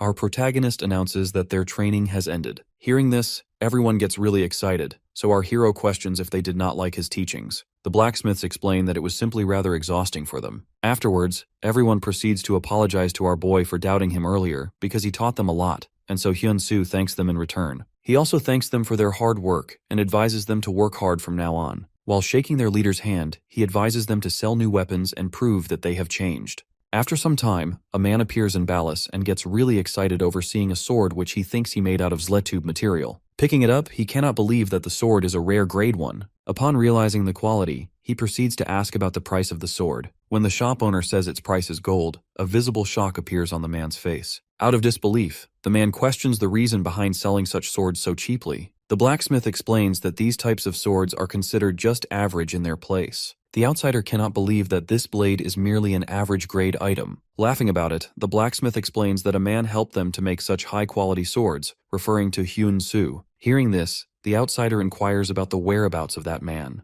The blacksmith doesn't tell him, claiming it would be rather rude to reveal his location without permission. Strangely, this makes the outsider become even more curious about our hero, as he thinks maybe our protagonist is just a common NPC. He proceeds to check other shops but finds high-quality weapons all around. He even finds epic-grade items in a normal blacksmith shop, which is even more shocking for him. The outsider thinks of becoming viral by using this as an opportunity and proceeds to start a live stream. He first introduces himself by saying that he is standing in the Ballas Valley. The people watching his stream inquire about him coming live at this time, so the streamer explains he wants to show them something really amazing while boasting that they should really visit this place. The scene shifts to our boy, who just woke up from his sleep since he had not been able to sleep for 2 weeks. He then proceeds to check the time because he has a meeting with Ji-hoon. At this instance, he receives a call from Nell, who begins to shout right after he picks up, telling him he should check the community boards. Since Hyun-soo does not know what she is talking about, he asks her to explain. Nell tells him about a famous streamer who visited the Ballas Valley and talked about the artifacts on his stream. Soon that stream went viral, and now a lot of people are rushing toward Ballas while others are asking about the man behind these events. Moreover, even the blacksmiths who had left the Ballas Valley are now returning. Hearing this, our hero gets really excited as he becomes sure that his quest completion rate is going to be high now. After some time, our protagonist is sitting with Ji-hoon in a restaurant. While Ji-hoon is enjoying the food, Hyun-soo asks about his work, worrying if things are going well. Filling his mouth with food, Ji-hoon advises him to ask the questions one by one. Ji-hoon says that although the work is going well, it seems like things are going to get tough because there is going to be a new quest update. Hearing about it, our hero questions if he has joined any guild. The moment Ji-hoon answers in the negative, our protagonist offers him a spot in his guild. Picking up a glass, Ji-hoon states that even though this idea is good, he is not familiar with all these things and asks for some time to think about it. After hearing this, though our hero seems sad, he has no other option and agrees with Ji-hoon. Looking at his mood, Ji-hoon tries to change it by saying he is not rejecting the offer, but then Hyun-soo pushes meat into his friend's mouth and says they should focus on eating now. Then the scene shifts toward a hospital, in a room where our boy's father is lying unconscious while Hyun-soo sits near him. He talks about his life with his father, telling him about his good friend and comrades, and also about an adult who is like a father figure to him. While holding his father's hand, our protagonist asks his father not to worry anymore since their good days have finally arrived. After that, he proceeds to go back while promising his father that he will come back again. The next day, our hero goes to meet King Barad so he can report his return. As he is kneeling in front of the king, Barad asks him to stand up while inquiring about the task. Our protagonist explains he has completed his task and then proceeds to talk about Boksu, who was ruling over the people of Balas. The king adds that he has heard Hyun-soo drove him out. Later on, he inquires about the development of the territory, which our boy explains has developed by 150%. Hearing this, King Barad gets quite shocked. Hyun-soo further explains he taught a lot of things to the blacksmiths, which then resulted in an increase of visitors in Balas, and that is how they significantly improved. Standing from his chair, Barad praises our hero, and also gives him a prize of 1.5 million gold. Therefore, our protagonist thanks the king. Barad further states that our hero has done more than he expected from him, so he wants to give an additional reward. Meanwhile, our boy seems quite confused about it. Barad announces his wish to set up a personal forge for Hyun-soo within the Goyard kingdom. The system notifies our hero that he now has an opportunity to establish a base in this kingdom. Barad believes that because our protagonist helped the people of Balas to such a great extent, he deserves a permanent place here. However, Hyun-soo tries to deny the offer. This causes Barad to question if the refusal is because their territory is considered rather small. Luckily, Hyun-soo denies this, explaining that he only wishes for the growth of the Balas Valley. King Barad initially struggles to understand this selfless stance, so our hero clarifies his reasoning. If his identity as a master blacksmith is revealed, people will flock to his personal forge instead of visiting Balas. Hearing this, Barad thinks to himself that our boy possesses the true qualities of a monarch. Even though he agrees with the decision, the king tells our protagonist to inform him anytime if he finds a territory he likes. Our boy thanks the king, and Barad then asks about his further plans. Our hero reports that he has a meeting with the Lord of Balas after this. As he prepares to depart, King Barad states that if any missions for Hyun-soo arise in the future, he will send them his way. As our hero walks away, the king reflects privately that he is testing our protagonist to see if he is truly capable of becoming a monarch. As a few days pass, Nell calls our boy to the Freya territory. She asks Hyun-soo to meet at a specific location, and upon reaching it, our protagonist inquires about the reason for the summons. While sitting in a chair, Nell excitedly shouts that this place is going to be their guild's territory. Since Freya is not far from Goyard and the user traffic is high, our hero finds the base quite impressive. Moving on, he mentions what Barad asked him earlier regarding becoming a noble. Hearing this, Nell is visibly shocked. A noble NPC, who isn't a royalty offering such positions, is unheard of. Hyun-soo wonders if it is truly such a rare occurrence. Interestingly, when he went to meet Bellin after seeing the king, she also offered him a noble title. Bellin believes she is not yet eligible to be a full lord, and after seeing him, she realized he should be the one leading her territory. Thus, she begged him to become a noble. Moreover, as the lord of a minor territory who hasn't sworn allegiance to anyone else, she is ready to give all her shares to him. If our boy accepts the shares, he will gain the authority to rule the territory. Hyun-soo wonders if the world wants him to climb even higher through these offers. Nell also thinks it is a unique case, but it seems the Lord has seen the potential in our protagonist and wants him as her noble. Hyun-soo remains silent for a while before pointing at some paperwork to inquire about its contents. Opening the file, Nell reports that it is his first official client, a person named Rizel, who holds the 21st rank. Nell explains that Rizel is a high-ranking player who does not belong to any guild. Even though the client has demanded a difficult artifact, succeeding in its creation would make the reputation of our hero even higher. When our boy asks for the specifics of the artifact, she explains that the client wants an item imbued with a dragon's power. Hearing this, Hyun-soo is quite shocked. On the other hand, Rizel is currently sitting in front of Rowan, the master of the Black Anvil Guild. When Rizel explains the conditions for the artifact, Rowan simply denies the request, stating they haven't seen a dragon in a long time, which makes such a task impossible. Rizel argues that Rowan's guild is supposed to be number one and capable of creating anything, but Rowan claims the request is outside the boundaries of realism. He hands back the bag of gold, reiterating that it cannot be done. While walking the streets, Rizel wonders if Hyun's forge will even answer him, as they are famous for being unresponsive. He decides to make one last attempt. Just as he is about to send another message, he receives a notification from Hyun's forge asking if he wants to accept their terms, meaning his commission has been accepted. At night, he reaches the meeting place requested by our protagonist. The moment he knocks, Hyun-soo allows him to enter. Hearing the voice, Rizel finds it sounds rather young. As he opens the door, he sees a man standing there, though his face remains hidden in the shadows. Our hero asks him to stay put, while Rizel questions if he is just a staff member since he cannot see him clearly. Denying this, our boy steps into the moonlight and introduces himself as the blacksmith Hyun. Looking at our protagonist,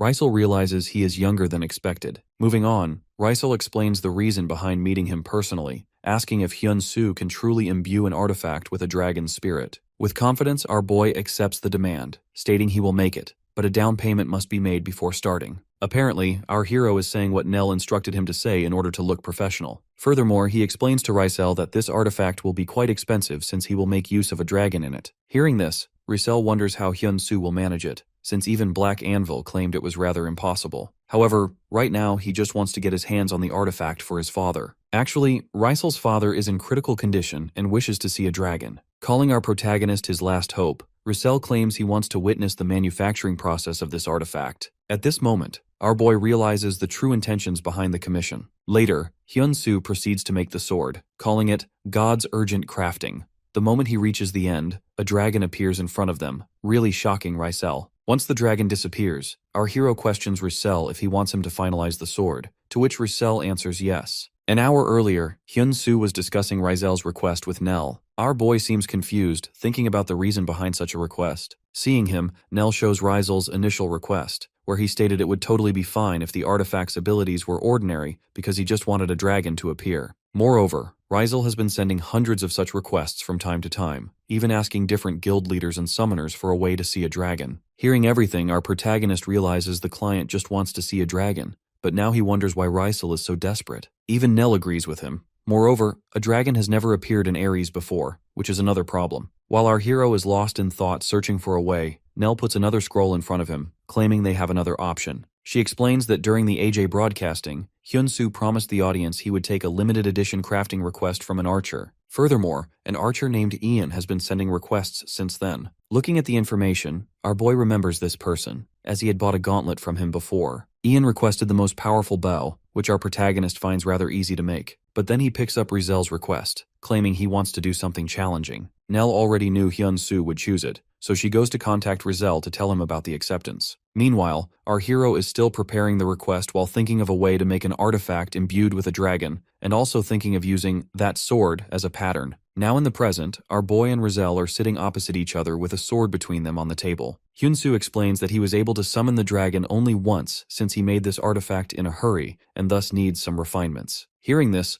Rysel gives a time period of a week, asking if it is possible for our protagonist to refine the artifact within that time because he needs it urgently. While passing the down payment to our hero, Rysel also claims that money is not a problem. Looking at it for a while, Hyun-soo hands back the money, saying he will take it after the completion of the artifact. Rysel gets confused while our boy promises to do his best. After that, they shake hands. At night, the scene shifts to a hospital room where Rysel is sitting in front of an old man who seems to be his father. The old man says that he is putting his trust in him, so Rysel reassures his father that he just needs to wait a little longer, because soon he will be able to see the dragon. The old man seems quite sick, as his face looks weak and frail. Rysel's father calls him Taesong, but he corrects him by saying his name is Taiha. Apparently Rysel is his username in the game, while his real name is Taiha. Even after telling his name, his father still calls him Taesong while insisting on seeing a dragon. As he puts his father to sleep, the old man is still murmuring Taesong's name, which seems to be bothering Taiha. Later, while standing in front of the room door, Taiha thinks of someone, saying they haven't talked for a while. In this instance, he receives a call from someone whose name is saved as Big Brother. Apparently, the man who earlier called Taiha is his elder brother, Taesong, who is currently managing Hanseong's group, their father's company. Now Taiha is standing in his brother's room, and Taesong is asking him about the game. Taiha assures his elder brother that he does not have to worry about it. Taesong asks about the dragon, reminding him that he promised to make the dragon appear while in the game, but now months have passed. Taiha insists he is about to make it happen, but his elder brother does not seem to believe him. Seeing this, he yells that he is serious, so Taesong accepts it as his last chance. He also orders Taiha to quit the game if he does not succeed in making a dragon appear for their father. While thinking about our hero who managed to make a dragon appear earlier, Taiha is now confident that he will succeed. The next day, our protagonist is standing in the National Museum, looking at a sword which he restored with his father years ago.